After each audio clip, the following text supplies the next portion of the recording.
সংস্কৃতির সূত্রে সংস্কৃতি কাকে বলে সেটা আগে দেখতে হবে। সংস্কৃতিকে আমরা মূলত দুটো ভাগে ভাগ করি। একটা যেটাকে আমরা বলতে পারি যে ব্যবহারিক সংস্কৃতি, সেটা হচ্ছে ঐতিহ্যগতভাবে এক একটা ভাবনা, এক একটা অভ্যাস যেরকমভাবে বিবর্তিত হয়ে আসে, মূলত একটা জাতিগোষ্ঠী বা কখনো হয়তো একটা পরিবার, তাদের মধ্যে যেরকম নানা রকমের ভাবনা প্রবাহিত হয়ে আসে প্রজন্ম থেকে প্রজন্মে, সেইটাকে আমরা এক অর্থে সংস্কৃতি বলতে পারি। সেটা ব্যবহারিক সংস্কৃতি। আমি একটা ছোট্ট উদাহরণ দিই। আমি একটি পরিবারকে চিনতাম, তারা আগামীকাল বলতেন না, তারা রামরাত্রি বলতেন। আমরা যেন বলি আজ রাতটা কাটলে আমরা একটা কাজ করব, তো তারা বলতেন রামরাত্রি পোহালে আমরা কাজটা করব। এইটা প্রজন্ম ধরে তাদের পরিবারে চলে আসছে। তো এরকম ঐতিহ্যগতভাবে যে ভাবনা এবং অভ্যেসটা বিবর্তিত হয়, আমরা সেটাকে বলি ব্যবহারিক সংস্কৃতি।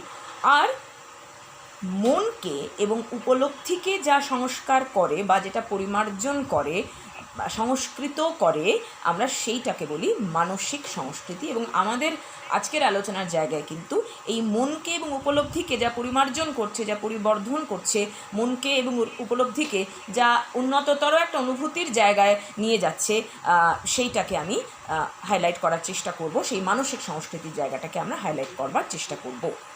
তো এই যে সংস্কৃতির আমি বিবর্তনের কথা বলছি, যে সংস্কৃতি বিবর্তিত হয়, এই বিবর্তনটা কিভাবে হয় সে সম্পর্কে একটা ছোট্ট চার্ট আমি সকলকে দেখাতে চাইব। 1881 সালে 1881-এ H.L. মর্গ্যান নামে একজন বৈজ্ঞানিক, তিনি এনশিয়েন্ট সোসাইটি বলে একটি বইতে এই সংস্কৃতি বিবর্তনের ধাপগুলোকে দেখিয়েছেন। আমরা মজা করে এটাকে মর্গ্যানস স্টেয়ারকেস বা সংস্কৃতির সিঁড়ি বলি, কারণ তিনি দেখাতে চাইছেন যে পৃথিবীর সমস্ত সভ্যতাই কিন্তু একটা একটা করে স্টেপ পেরিয়ে পেরিয়ে তবে আধুনিক যুগে আসতে পেরেছে। হ্যাঁ, প্রত্যেকটা সভ্যতারই যে একই সময়ে তারা স্টেপ অতিক্রম করেছে তা নয়, কেউ আগে করেছে বা কেউ পরে করেছে, কিন্তু স্টেপ অতিক্রম করাটা অনিবার্য। প্রত্যেকটা সভ্যতাকে স্টেপগুলোকে অনিবার্যভাবে অতিক্রম করতে হয়। তো প্রথম স্টেজটা কি, প্রথম স্তর বা প্রথম সিঁড়িটা কোনটা, প্রথম ধাপটা, সেটাকে আমরা বলছি আদিম সংস্কৃতি, বন্য বা স্যাভেজ সংস্কৃতি।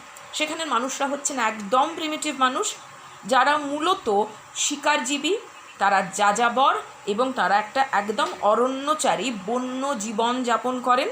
অর্থাৎ একটা বনের মধ্যে তারা পশু মেরে খান, সেই অরণ্যের মধ্যে যা কিছু ফল মূল রয়েছে সেগুলো তারা খান। সেই বনটা যখন শূন্য হয়ে যায় তখন তারা যাযাবরের মতন আবার আরেকটা বনে চলে যান। এইভাবে তাদের জীবনের গতি প্রবাহিত হতে থাকে, একেবারেই প্রাগৈতিহাসিক একটা জীবন। এর পরের যে স্টেপটা, সেই স্টেপটাকে আমরা বলছি আদিবাসী সংস্কৃতি, অর্থাৎ বর্বর বা বারবেরিয়ান। এটা ঠিকই যে আমরা বর্তমানে স্যাভেজ এবং বর্বর এই শব্দ দুটোকে খারাপ অর্থে বলি, কিন্তু মাথায় রাখতে হবে যে এখানে কিন্তু আমরা নৃতত্ত্বের পরিপ্রেক্ষিতে এই স্যাভেজ এবং বর্বর বা বারবেরিয়ান এই শব্দ দুটো বলছি। বারবেরিয়ান বা আদিবাসী স্তরে এসে কী হচ্ছে, আদিবাসী মানুষের সামান্য একটু উন্নতি হচ্ছে, তাদের যাযাবর জীবনের অবসান ঘটছে। তার কারণ তারা বুঝতে পারছে যে পশু ধরে সমানে যদি মেরে মেরে খেতে থাকে তাহলে একটা সময় সব পশু ফুরিয়ে যাবে। ফলত তারা পশু পালন শিখছে, অর্থাৎ একটা পশু থেকে আরও অনেকগুলো পশু যে তৈরি হয়, এই জ্ঞানটা তারা লাভ করেছে। এবং এই পর্বেই কিন্তু খুব প্রাথমিকভাবে হলেও কৃষির উদ্ভব হয়েছে, অর্থাৎ আংশিক কৃষি, আংশিক পশুপালন এবং আংশিক শিকার, এই রকমভাবে তারা একটা সামান্য উন্নততর সংস্কৃতির পৃথিবীতে এসেছে এবং তাদের যাযাবর জীবনটা ঘুচে গেছে। এবং এই পর্বেই কিন্তু অক্ষর এবং বর্ণমালার সৃষ্টি হচ্ছে। অর্থাৎ আমি কতগুলো ছবি দেখাবার চেষ্টা করব পরে। তাদের মতন করে তারা শব্দ, তারা অক্ষর, তারা পরপর কতগুলো অক্ষর সাজিয়ে একটা শব্দকে দুটো শব্দ একেবারে প্রিলিমিনারি স্তরে তারা করতে শিখেছে। এইটার পরে আমরা আসবো যে স্তরটা, সেটা হচ্ছে তৃতীয় স্তর, যে স্তরটাকে আমরা বলছি গ্রামীণ স্তর বা রুরাল স্তর। এবং সেটা একেবারেই জনপদ নির্ভর কৃষিভিত্তিক একটা জীবন, অর্থাৎ গ্রামের জনপদ তৈরি হচ্ছে এবং মানুষ মূলত কৃষিকেন্দ্রিক প্রফেশন তারা গ্রহণ করেছে। এবং আমাদের আজকের আলোচনার যে বিষয়, অর্থাৎ লোকসংস্কৃতি, সেই লোকসংস্কৃতির উদ্ভব বা সেই লোকসংস্কৃতির তৈরি কিন্তু হচ্ছে, বা লোকসংস্কৃতির উন্মোচন কিন্তু হচ্ছে আমরা এইখানে পাচ্ছি। এই গ্রামীণ সংস্কৃতিতে, অর্থাৎ মর্গ্যানের সিঁড়ির তৃতীয় ধাপে এসে গ্রামীণ বা রুরাল সংস্কৃতির যে পর্যায়টায় আমরা সেইখানে লোকসংস্কৃতিকে দেখতে পাচ্ছি। একটা কথা একটু বলে রাখতে হয়, 1846 সালে 1846-এ উইলিয়াম টমস বলে এক ভদ্রলোক প্রথম ফোকলোর বা লোক সংস্কৃতি এই শব্দটাকে তৈরি করেন। তার আগে পর্যন্ত প্রাচীন সংস্কৃতি, আদিম সংস্কৃতি এরকম নানা রকম নামে বলা হতো, কিন্তু 1846 থেকে উইলিয়াম টমসের মাধ্যমে আমরা ফোকলোর বা লোক সংস্কৃতি কথাটা বলতে শুরু করি। তো এই যে লোক সংস্কৃতি, এটাকে আমরা আলাদা করে দেখি কেন? এই যে লোক সংস্কৃতি, এটাকে আমরা আলাদা করে দেখব কেন? তার কতগুলো বৈশিষ্ট্য আছে সেই জন্য। কী কী বৈশিষ্ট্য? এক হচ্ছে, এই সংস্কৃতিটি অ্যাবসোলুটলি কৃষি নির্ভর গ্রামকেন্দ্রিক সমাজের সৃষ্টি।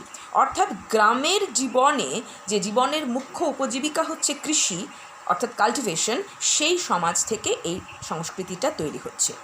2 নম্বর, এই সংস্কৃতিটা কিন্তু পুরোটাই ওরাল ট্রেডিশন অর্থাৎ মৌখিক ভাষাশ্রয়ী অলিখিত একটা রূপ। আমরা দেখেছি যে আদিবাসী পর্বে অক্ষর এবং বর্ণমালার সৃষ্টি হয়েছে ঠিকই, কিন্তু তারা তখনও এতটা ম্যাচিওর্ড হয়নি যে এটা দিয়ে তারা বড় বড় বইটই লিখে ফেলবে বা আমাদের জন্য ডকুমেন্টেশন রাখতে পারবে। তাই মৌখিক ভাষাশ্রয়ী অলিখিত রূপ মানে লোকসংস্কৃতি মানে প্রাইমারিলি কিন্তু সেটা একেবারেই একটা ওরাল ট্র্যাডিশন। 3 নম্বর যেটা, ওই যে বললাম যে যাযাবর জীবন ঘুচে গিয়ে এখানে জনপদ সৃষ্টি হয়েছে, অর্থাৎ মানুষ একসঙ্গে বসবাস করতে পারছে। ফলত এখানে যে সংস্কৃতির প্রকাশ ঘটছে সেই সংস্কৃতিগুলো হচ্ছে ঐতিহ্যমূলক সমষ্টিগত প্রকাশ। অর্থাৎ যা কিছুই তৈরি করা হচ্ছে সেটা কোনো ইন্ডিভিজুয়াল ক্রিয়েশন নয়, সেটা কোনো একক ব্যক্তির তৈরি নয়, সেটা সমষ্টির তৈরি। এবং যে সমষ্টির সৃষ্টির মধ্যে তাদের পূর্বপুরুষ যারা মানে যারা আদিমে ছিলেন, যারা আদিবাসীতে ছিলেন, এই দুটো পূর্ববর্তী যে পর্যায়, সেই পর্যায়ে দুটোর অভিজ্ঞতা, সেই পর্যায়ে দুটোর ঐতিহ্যও কিন্তু তাদের এই সংস্কৃতির মধ্যে আমরা দেখতে পাচ্ছি।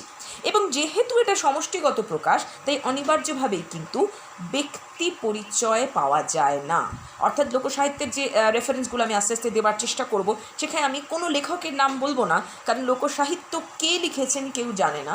ফলত লোক সংস্কৃতির অন্তর্গত লোকসাহিত্য মূলত হচ্ছে ব্যক্তি পরিচয়হীন এবং অনির্দিষ্ট রচনা।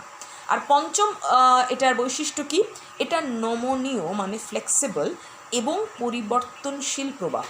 যেহেতু এটা মৌখিক পরম্পরায় ওরালি একটা প্রজন্ম থেকে আরেকটা প্রজন্মে যায়, একটা সেকশন থেকে আরেকটা সেকশনে যায়, তাই জন্যেই ওই আমরা ছোটোবেলায় কান ফিস খেলতাম না, প্রথম যে বলতে 20-25 জন পেরিয়ে 25 নম্বরের কাছে যখন যেতাম তখন সম্পূর্ণ অন্য কথা শুনতাম।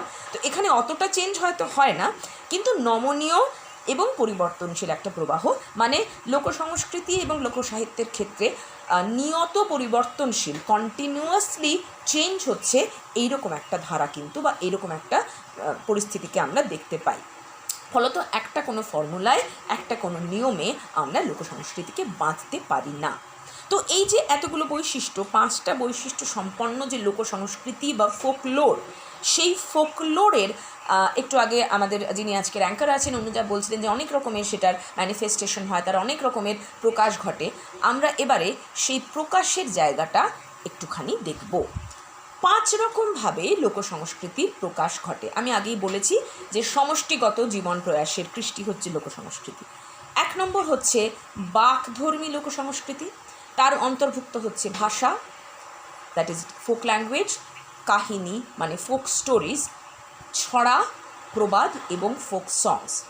দ্বিতীয় যেটা, সেটা হচ্ছে দৈহিক ক্রিয়াধর্মী লোকসংস্কৃতি, যেটার অন্তর্ভুক্ত হচ্ছে ক্রীড়া মানে ফোক গেমস, অভিনয় এবং নাচ। 3 নম্বর হচ্ছে শিল্পধর্মী লোকসংস্কৃতি, যার মধ্যে রয়েছে শিল্পকলা অর্থাৎ ফোক আর্ট, পোশাক মানে ফোক ড্রেস এবং খুব ইন্টারেস্টিংলি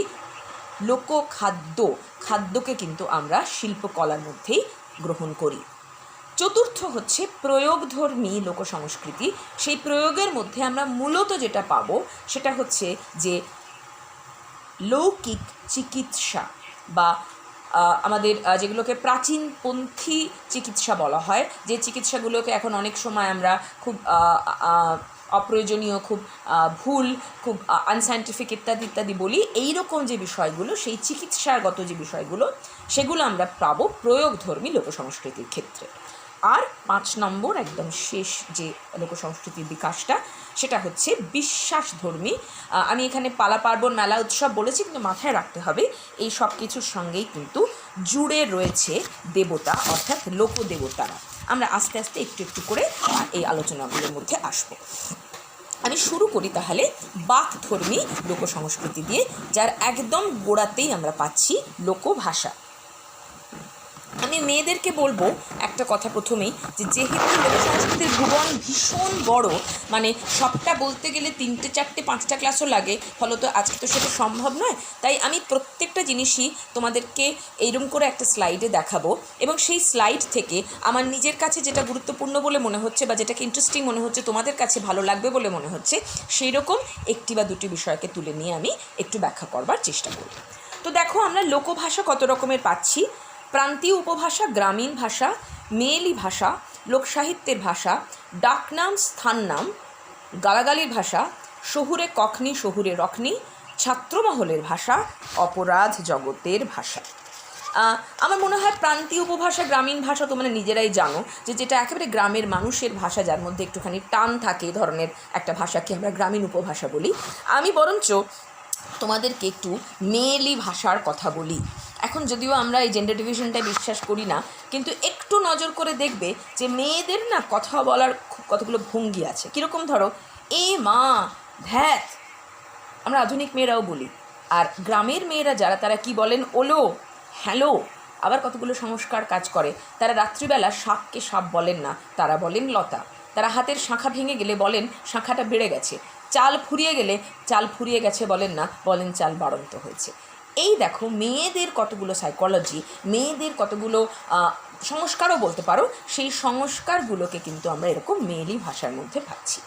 এইবার আমি লোকসাহিত্যের ভাষায় আসবো, সেটা যখন আমি পরে ধাঁধা প্রবাদ বলবো তখন বলবো যে লোকসাহিত্যের যে ভাষা, সেই ভাষার মধ্যে কিন্তু আমরা অসংখ্য শব্দভাণ্ডার পাই, চিত্রগল্প পাই, বিশেষ করে চিত্রগল্প পাই, অর্থাৎ ছবি পাই, যে ছবিগুলোর মধ্যে দিয়ে অদ্ভুত অদ্ভুত শব্দের প্রয়োগ করে করে কিন্তু লোকসাহিত্যের ভাষাকে আমরা তৈরি করছি। এরপরে আমরা আসি ডাক নামে। আমাদের সকলেরই একটা করে ডাকনাম আছে। আমার নিজের যেরকম ভীষণটা বিচ্ছিরি ডাকনাম আছে, কিন্তু সেই ডাকনামগুলোর পেছনে একটা করে সাইকোলজি কাজ করে। যেরকম ধরো, তোমাদের আমি জানি না তোমাদের হাসিবাগ উপকথা এখন টেক্সটে বোধহয় আছে, দেখবে সেখানে এরকম নিমতেলে পানু বলে একটা লোকের কথা বলা রয়েছে। আবার এরকম ডাকনাম আছে, ধরো আন্নাকালী, মানে আর না কালী। আমার মনে আছে, আমরা তখন ছোটো ছিলাম, উজ্জ্বলা সিনেমার কাছে একটা ছেলে থাকতো, তার নাম ছিল বমিগনসা। তোমাদের হাসি পেতে পারে, যেরকম কারোর নাম হয় নাকি বমিগনসা। কেন তার নাম ভূমিকংসা ছিল? যখন বিরাট লাইন পড়তো, মানে সিনেমার টিকিট কাটার, সে লাইনের একদম সামনে গিয়ে হরহর করে বমি করে দিত, এবং সেটা দেখে সবাই পালিয়ে গেলে ও গিয়ে প্রথমে টিকিটটা কেটে ফেলত। তো এরকম হাত কাটা কানাই, বমিগনসা ইত্যাদি ইত্যাদি, এরকম অদ্ভুত অদ্ভুত নাম আছে। আর একটা টিপিক্যাল নাম হচ্ছে, বাচ্চাদেরকে বিশেষ করে বলা হয় বুড়ো, বুড়ি, এরকমভাবে ডাকা হয়, আদর করে করে ডাকা হয়। মানে ধরো একটা 5 বছরের বাচ্চা, তাকেও বুড়ি বলে ডাকা হচ্ছে। তারপরে যেটা, সেটা হচ্ছে স্থান নাম। কীরকম? দেখো, আমি নামগুলো বলি, নিজেরা বুঝতে পারবে। শিবপুর, কালীঘাট, মুচিপাড়া, পদ্মপুকুর, বাঘমারি, শহীদনগর, বিক্রমগড়। আমরা অনেকেই সব জায়গায় থাকি। ওই পার্টিকুলার জায়গায় হয়তো পদ্মের একটা পুকুর ছিল, সেইটা থেকে নাম হয়েছে পদ্মপুকুর। মুচিপাড়া, হয়তো একটা সময় মুচিদের সেখানে বাসস্থান ছিল, সেখান থেকে মুচিপাড়া। শিবপুর, মানে শিবের মন্দির থেকে শিবপুর। এই রকম কালীঘাট তো তোমরা জানোই যে কালী মন্দিরের প্রতিষ্ঠা হয়েছে, কালী মন্দির থেকে কালীঘাট বলা হচ্ছে। আর শহীদনগরটা খুব কমন, মানে আমার নিজের ধারণা সব দেশেই, মানে বাংলার অন্তত সমস্ত প্রান্তেই একটা করে শহীদনগর আছে। কেউ একজন শহীদ হয়েছিলেন কোনো একটা কারণে, তার বেদি স্থাপন করে জায়গাটার নাম শহীদনগর দেওয়া হয়েছে। এইবারে আমরা আসবো যেটা, সেটা হচ্ছে গালাগালির ভাষা। গালাগালির ভাষার না একটা সাইকোলজি আছে। কি? কারুর উপর খুব রাগ হয়েছে, সেই আক্রোশটা ফোটাতে, সেই ঘৃণাটা প্রকাশ করতে, মানে লিটারালি আমার গায়ের জ্বালাটাকে বার করে দেওয়ার জন্যে যে ভাষা ব্যবহার করা হয়, সেটাকে আমরা বলতে পারি গালাগালির ভাষা। এবং সেই গালাগালির ভাষা 3 রকমের হয়। একটা হচ্ছে শ্লীল, মানে ভদ্রভাবে বলা যেতে পারে। একটা হচ্ছে ছদ্মশ্লীল, মানে তুমি আসলে গালাগাল দিচ্ছ কিন্তু একটু ছদ্মভাবে দিচ্ছ। আর একটা হচ্ছে অশ্লীল। আগেকার দিনে মনে করা হতো যে সমাজে তথাকথিত অশিক্ষিত মানুষরাই অশ্লীল গালাগাল দেন, কিন্তু আমার অভিজ্ঞতা বলে এবং আমার সাথে আমার এখানে যারা ম্যাডাম স্যাররা রয়েছেন তারাও একমত হবেন, এখন কিন্তু অল্প বয়সী শিক্ষিত ছেলেমেয়েরা, শহুরে ছেলেমেয়েরা বেশ অশ্লীল গালাগাল টালাগাল দেয়, মানে কানে আসে। শ্লীল গালাগাল কীরকম? তোমাকে বিনামা প্রহার করব, মানে হচ্ছে তোমাকে আমি জুতো মারবো, এটা হচ্ছে শ্লীল গালাগাল, মানে ভদ্রভাবে বলা।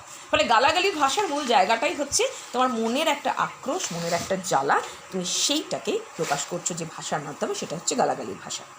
এরপরে দেখো শহুরে কখনি, শহুরে রখনি। কখনি কোনটা? আমরা এই যে শহুরে মধ্যবিত্ত মানুষরা, আমি এখন যে ভাষায় তোমাদের সাথে কথা বলছি, বা তোমরাও হয়তো আমার সাথে একটু পরে যে ভাষায় কথা বলতে পারো, কোনোদিনও শব্দ ব্যবহার করতে পারো, যে কথা বলতে পারো যে ভাষায়, সেইটাকে আমরা বলছি শহুরে কখনি। এবং সেটা কিন্তু একটা মিক্সড ভাষা, সেখানে বাংলাও আছে, সেখানে এখন তো হিন্দিও আছে, ইংরেজিও আছে, অনেক রকম ভাষা, আবার তার মধ্যে একটু অপশব্দও মিশে যাচ্ছে। তোমরা জানো যে বঙ্কিমের আমলে কিন্তু মাগি শব্দটাকে খারাপ শব্দ বলে মনে করা হতো না, কিন্তু আমরা এখন সেই শব্দটাকে খারাপ শব্দ ভাবি।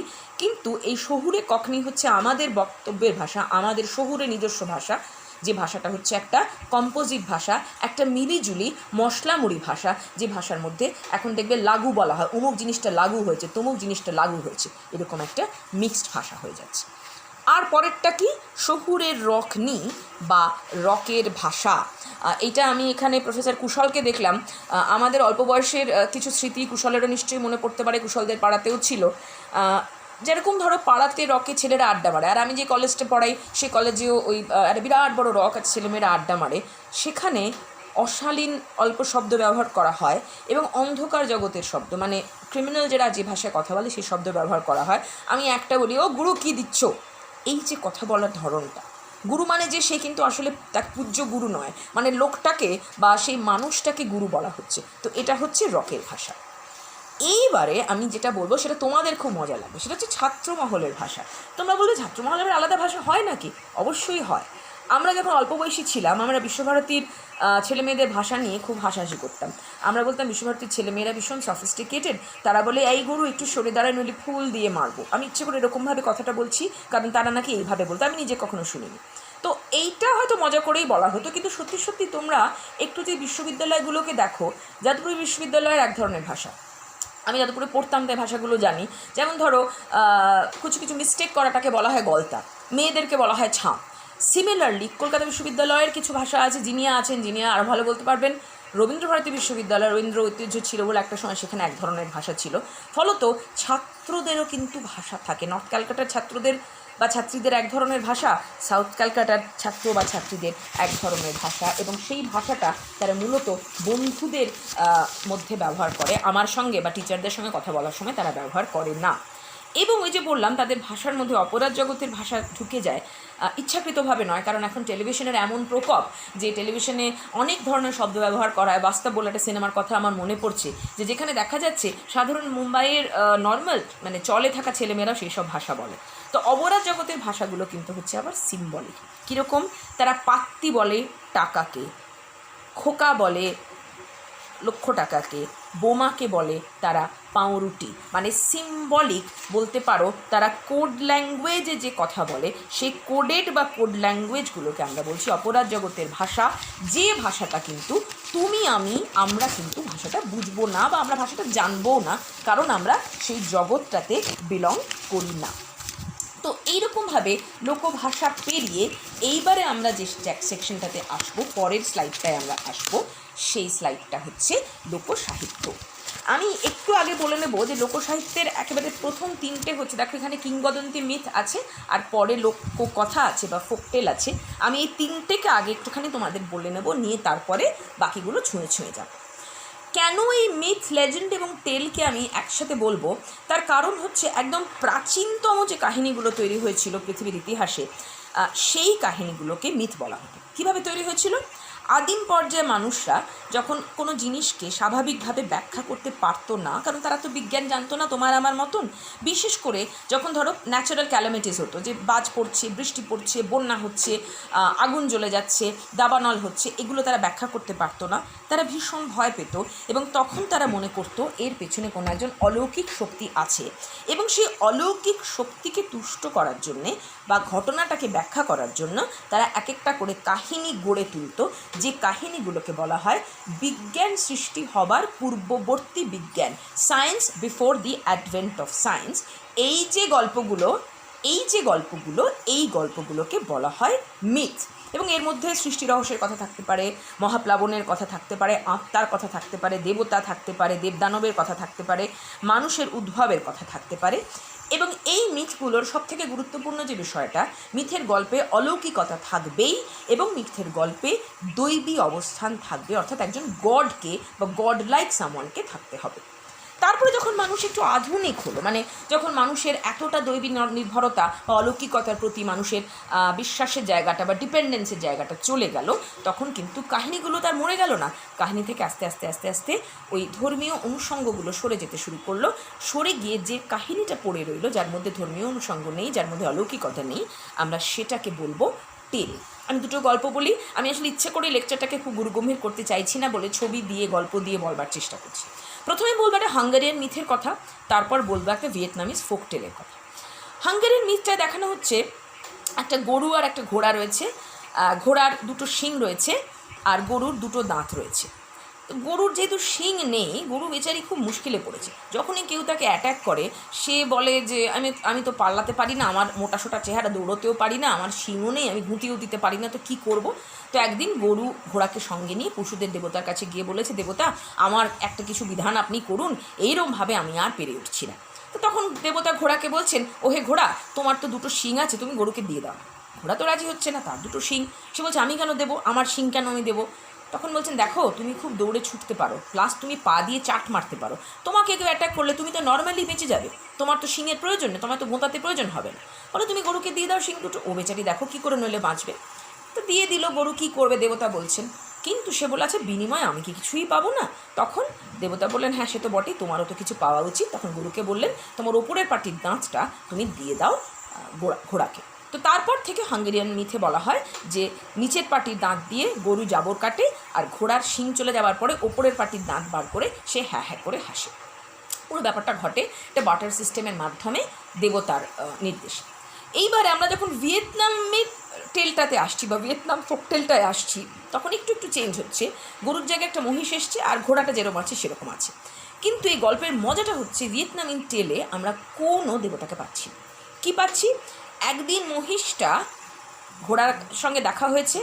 ঘোড়া মহিষকে বলছে, দেখো ভাই আমার একটা নেমন্তন্ন আছে, কিন্তু আমার তো দাঁত নেই, কি লজ্জার বিষয় হবে, আমি খাবো কী করে? তো তুমি ভাই আমাকে একটা দাঁত তুমি প্লিজ ধার দেবে, তোমার উপরের পাটির দাঁতটা প্লিজ ধার দেবে।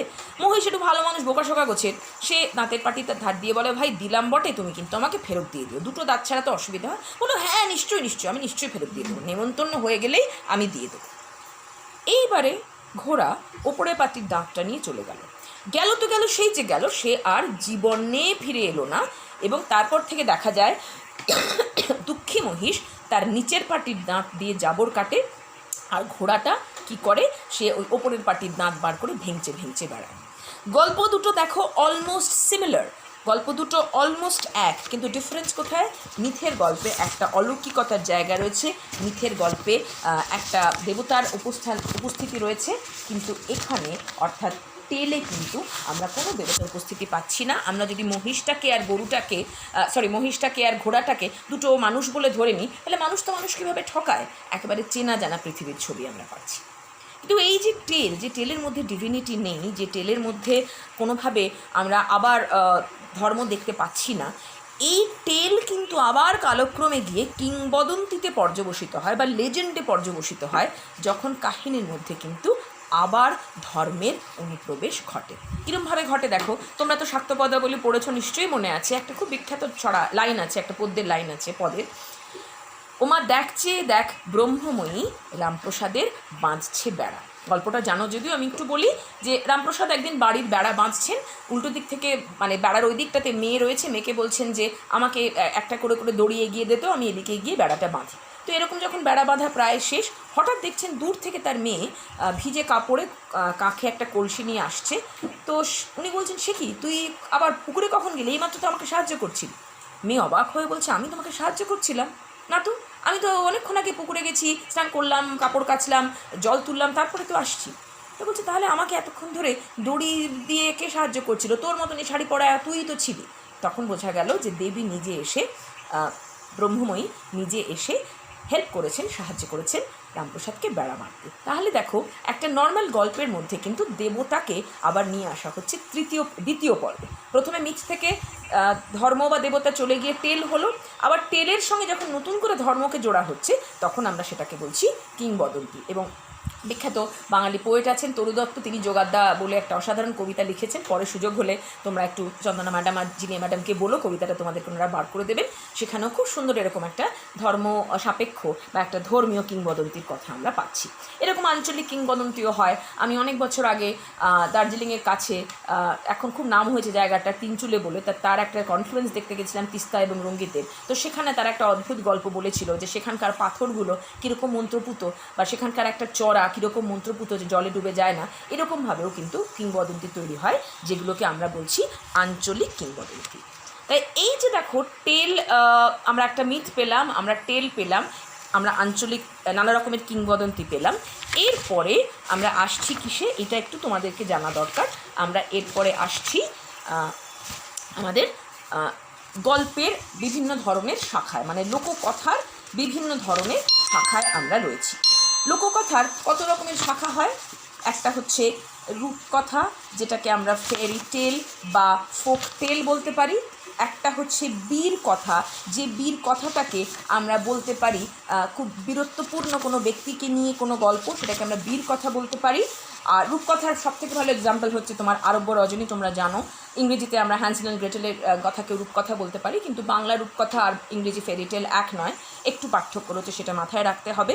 আর জার্মানিতে এই ফোকটেলটাকে বা রূপকথাকে বলা হয় মার্খেন বা মার্শেন। এবং রূপকথার গল্পে রাজারানী থাকে, রাক্ষস খক্ষস থাকে, ডাইনি ইত্যাদিরা থাকে। বীর কথা কি? আমাদের দেশের বীর কথা হচ্ছে বেতাল পঞ্চবিংশতি, এবং যেখানে বিক্রম বেতালের কাহিনী বলা হয় এবং নায়ক নায়িকারা খুব বীরত্বপূর্ণ একটা কঠিন কাজ সমাধা করেন, এবং সেই সমাধার মধ্যে দিয়ে যে কাহিনী তৈরি হয় সেই কাহিনীটাকে আমরা বলছি বীর কথা। এবং অনেক সময় বীর কথাকে কিন্তু লেজেন্ডও বলা হয়, বীর কথাকে কিন্তু কিংবদন্তিও বলা হয়। তোমাদের মনে পড়তে পারে হাতেম তাইয়ের কথা, তোমাদের মনে পড়তে পারে সিন্ধবাদ নাবিকের কথা। আমার ব্যক্তিগত সবথেকে পছন্দের জায়গা হচ্ছে পশু কথা, অর্থাৎ অ্যানিম্যাল টেল, যার মধ্যে আমাদের পঞ্চতন্ত্রের গল্প রয়েছে, আমাদের হিতোপদেশের নানা রকমের গল্প রয়েছে, এবং ইসপস ফেবলস তো রয়েছে। তোমাদের শিয়ালের গল্প জানো, শিয়াল কুমিরের গল্প তোমরা জানো, তোমরা টুনটুনির নাককাটা রাজার গল্প জানো। এই সমস্তগুলোর কিন্তু পশু কথা, যেখানে হয় পশুরা পশুর মতন চেহারাতেই আসছে, অথবা পশুরা পশুর চেহারায় এলেও তাদের আচার আচরণ সব কিছুই কিন্তু মানুষের মতন হয়ে আসছে। কারণ প্রাচীন বা আদিম মানুষরা কল্পনা করত দেবতা, পশু এবং মানুষ একই উৎস থেকে জাত। তাই তারা যখন পশুদের নিয়ে গল্প লিখত, পশু কথা লিখত, তখন পশুরা সম্পূর্ণত মানুষের মতনই আচরণ করতো, মানুষের মতনই বিহেভ করতো, এবং সেই গল্পে যদি কোনো মানুষ থাকতো, সেই মানুষটা কিন্তু হতো গৌণ। আর তারপরে আমরা কিসে আসবো? নীতি কথা। নীতি কথা হচ্ছে, আমরা জানি হিতোপদেশের কথা আমি তোমাদের বলবো, কথামালার কথা আমি বলবো, যেখানে কোনো রকম নীতির কথা, কোনো রকম ম্যাক্সিম বা কোনো রকম আদর্শের কথা তোমাকে বলা হচ্ছে। সেটা কখনো পশুর মাধ্যমেও বলা হতে পারে, কখনো মানুষের মাধ্যমেও বলা হতে পারে। যেমন ধরো একটা গল্প বলি, বাঘের গলায় হাড় ফুটলো, তারপরে বক এসে বা সারস এসে ডাক্তারি করলো, করে পারিশ্রমিক যখন সে চাইলো, তখন বাঘ তাকে হাঁ করে খেতে গেল। অর্থাৎ উপকারীর উপকার করলে সে যে তোমাকে আলটিমেটলি তোমার সেটাকে ফেরত দেবে না, সেটা প্রমাণিত। বিদ্যাসাগর বলতেন না, আমাকে গালাগাল দিচ্ছে কেন গো, আমি কি ওর কোনো উপকার করেছি? এই যে একটা ম্যাক্সিম, এই যে একটা নীতি শিক্ষা, যে আমি যাকে উপকার করব সেই হয়তো আমার সব থেকে বেশি অপকার করবে, এটাকে আমরা বলছি নীতি কথা, যার মধ্যে হিতোপদেশ পড়ছে, যার মধ্যে কথামালা পড়ছে। আর last but not the least, কৌতুক কথা। যে কৌতুক কথাটা হচ্ছে, তোমাদের নাম বললেই বুঝতে পারবে আমি কিসের কথা বা কার কথা বলছি। গোপাল ভাঁড়ের গল্প, বীরবলের গল্প, তেনালি রামের গল্প, যেখানে দাঁড়িয়ে মজার মাধ্যমে, কৌতুকের রসের মাধ্যমে তোমার কাছে একটা কাহিনী উপস্থাপিত করা হচ্ছে। কিন্তু এই ফোকটেলের যতগুলো টাইপ আমি বললাম, রূপকথা, বীর কথা, পশু কথা, নীতিকথা, কৌতুক কথা, এই কৌতুক কথাটা কিন্তু ফোকটেলের বলতে পারো সব থেকে কম বিস্তার পেয়েছে এরকম একটা প্রকরণ। তার কারণ হচ্ছে হিউমার বা মজা সেটা কিন্তু একটা জাতির নিজস্ব সামাজিক ঐতিহ্য। আজকে আমি যদি বলি দেখেছিস কিরম কুম্ভকর্ণের মতন ঘুমোচ্ছে, বা যদি বলি বাবা ও তো ঘরশত্রু বিভীষণ, এখানে কিন্তু ভারতীয় ছাড়া বা বাঙালি ছাড়া আমরা কিন্তু বিদেশের অলমোস্ট কেউ, যিনি আমাদের দেশজ সংস্কৃতি জানেন না, তিনি কিন্তু এই মজাটা বুঝতে পারবেন না। ফলে কৌতুক কথা খুব ইন্টারেস্টিং, কিন্তু কৌতুক কথাটা আলটিমেটলি কিন্তু একটা সংক্ষিপ্ত প্রকরণ হিসেবেই আমাদের কাছে থাকে। আবার ফিরে আসি প্রবাদ প্রবচন ধাঁধায়, সবগুলো বলবও না। প্রবাদ হচ্ছে তোমরা জানো উইট অফ ওয়ান আর উইজডম অফ মেনি। প্রচুর মানুষের প্রজ্ঞা, সেই প্রজ্ঞা যখন খুব উইটি অর্থে, খুব মজা করে একজনের কথার মধ্যে দিয়ে প্রকাশিত হয়, তখন আমরা সেটাকে উইট বলছি। কীরকম হচ্ছে প্রবাদ? একটা প্রবাদ বলি, চোরের মায়ের বড় গলা। আমরা বলি না যে যে চুরি করে ধরা পড়েছে তার বেশি বড় গলা। আরেকটা বলি, সর্বপক্ষী মৎস্যভক্ষী ধরা পড়েছে মাছরাঙা। মানে অন্যায় সবাই করে, কিন্তু যে ধরা পড়ে সে আলটিমেটলি ক্রিমিনালে পর্যবসিত হয়। এগুলো হচ্ছে প্রবাদ। প্রবচন কি? তোমরা কিছু কিছু পড়েছ। এখানে একটা মাইক চলছে, একটু বন্ধ করলে সুবিধা হয়। এখানে একটা মাইক অন আছে, একটু অফ করলে সুবিধা হয়।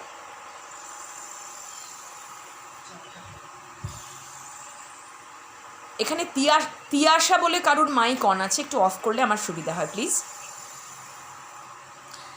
হ্যাঁ, তো প্রবাদ হচ্ছে এরকম যে যেটার মধ্যে দিয়ে তোমাকে মানুষের অনুভবের একটা জায়গা তুলে ধরে দেখানো হয়।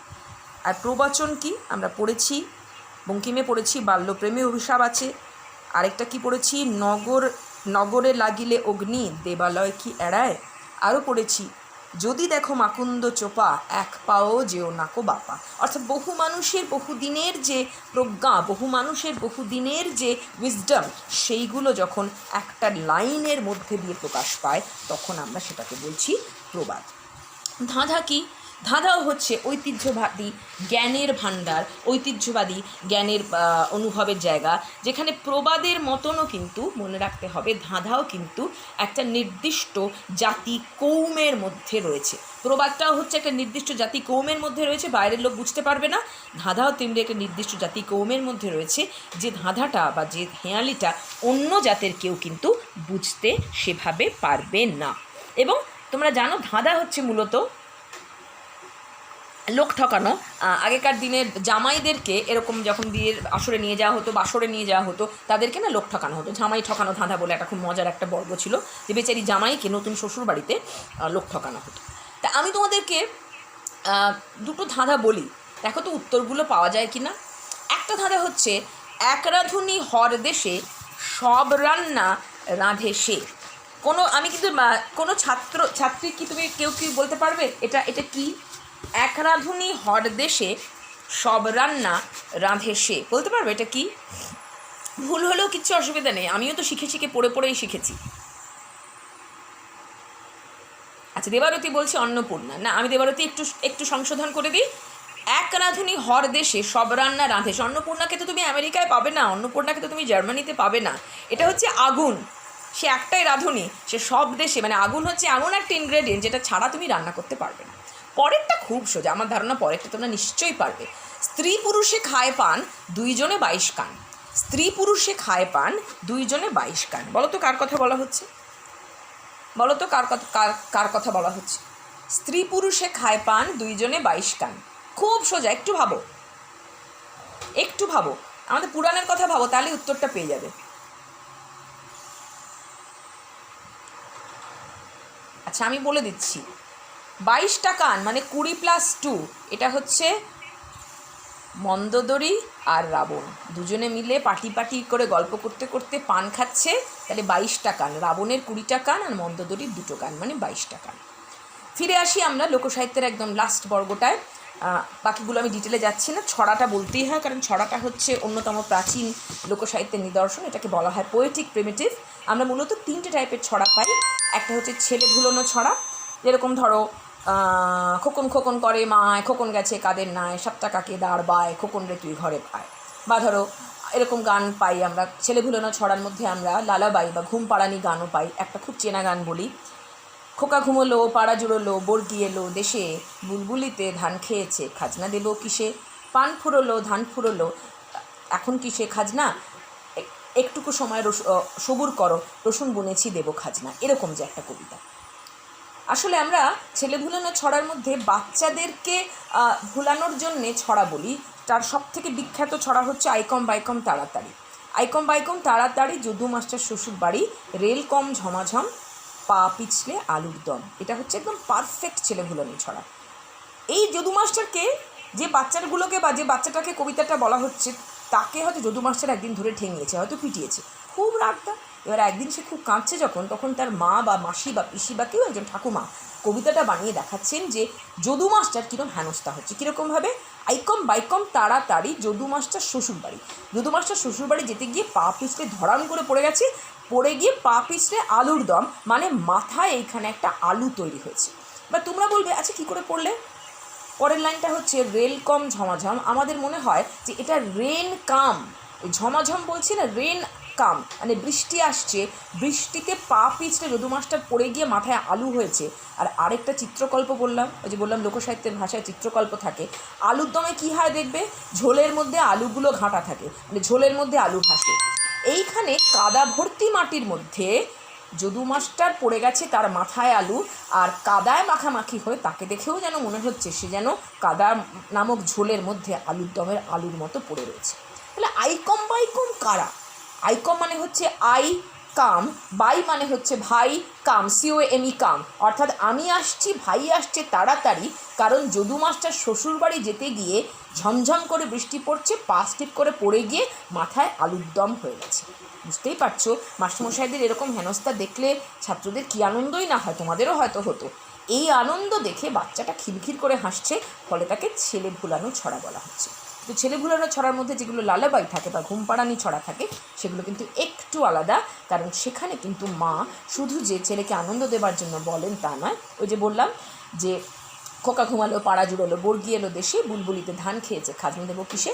সমকালের পরিস্থিতির কথা বলা হচ্ছে। সমকালে বর্গী আক্রমণে বঙ্গদেশের যে একটা ভয়ঙ্কর অর্থনৈতিক মন্দা এসেছিল, সেই কথাটাও তিনি কবিতার মধ্যে দিয়ে তার সন্তানকে বলছে। দ্বিতীয় যে ধরনের ছড়াটা, সেটা হচ্ছে খেলার ছড়া। আমি জানি না তোমরা এখন এই খেলার ছড়াটা খেলেছো কি না। আমরা ছোটোবেলায় খেলতাম, মানে স্কুল থেকে বাড়ি ফিরে প্রথম কাজই ছিল যে কতক্ষণে হাত মুখ ধুয়ে একটুখানি খেয়ে নাকে মুখে গুঁজে ছুটে খেলতে যাব। তো সেই খেলার মধ্যে অনেক রকম খেলা রয়েছে। আমি একটা খেলার ছড়া বলি তোমাদেরকে। এলাটিং বেলাটিং শৈল, কিসের খবর আইলো। দুটো গ্রুপ খেলছে, দুটো গ্রুপ মুখোমুখি দাঁড়িয়ে খেলছে। একটা গ্রুপ আরেকটা গ্রুপকে বলছে এলাটিং বেলাটিং শৈল, কিসের খবর আইলো। উল্টো দিকের গ্রুপটা বলছে রাজা একটি বালিকা চাইলো। এদিকের গ্রুপটা বলছে রাজা কোন বালিকা চাইলো। তখন ওই দিকের গ্রুপটা বলছে রাজা অমুক বালিকা চাইলো, বলে একটা বালিকার দিকে আঙুল দেখানো হচ্ছে।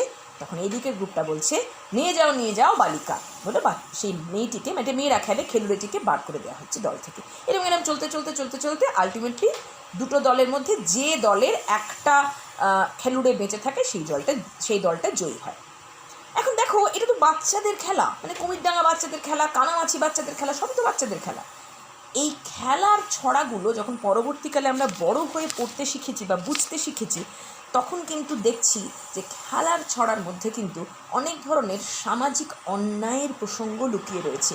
ধরো আগের কবিতাটাতে বা আগের ছড়াটাতে যদু মাস্টার সেন্ট্রাল ক্যারেক্টার, এখানে কিন্তু সেন্ট্রাল ক্যারেক্টার হচ্ছেন একজন রাজা। তাকে দেখা যাচ্ছে না, তিনি কি করছেন, গ্রামের বা তার রাজ্যের একটা মেয়েকে ইচ্ছে মতো তুলে নিয়ে যাচ্ছেন। আমরা রক্তকরবীর কথা মনে করতে পারি, আমরা জীবনানন্দ দাশের 46-47 কবিতার কথা মনে করতে পারি। প্রত্যেক জায়গাতেই দেখানো হচ্ছে রাজা, অর্থাৎ যারা সমাজের ক্ষমতার উচ্চ মার্গে বসে রয়েছেন, তারা সব কিছু পেয়ে যান, এমনকি তারা নারীকেও পেয়ে যান।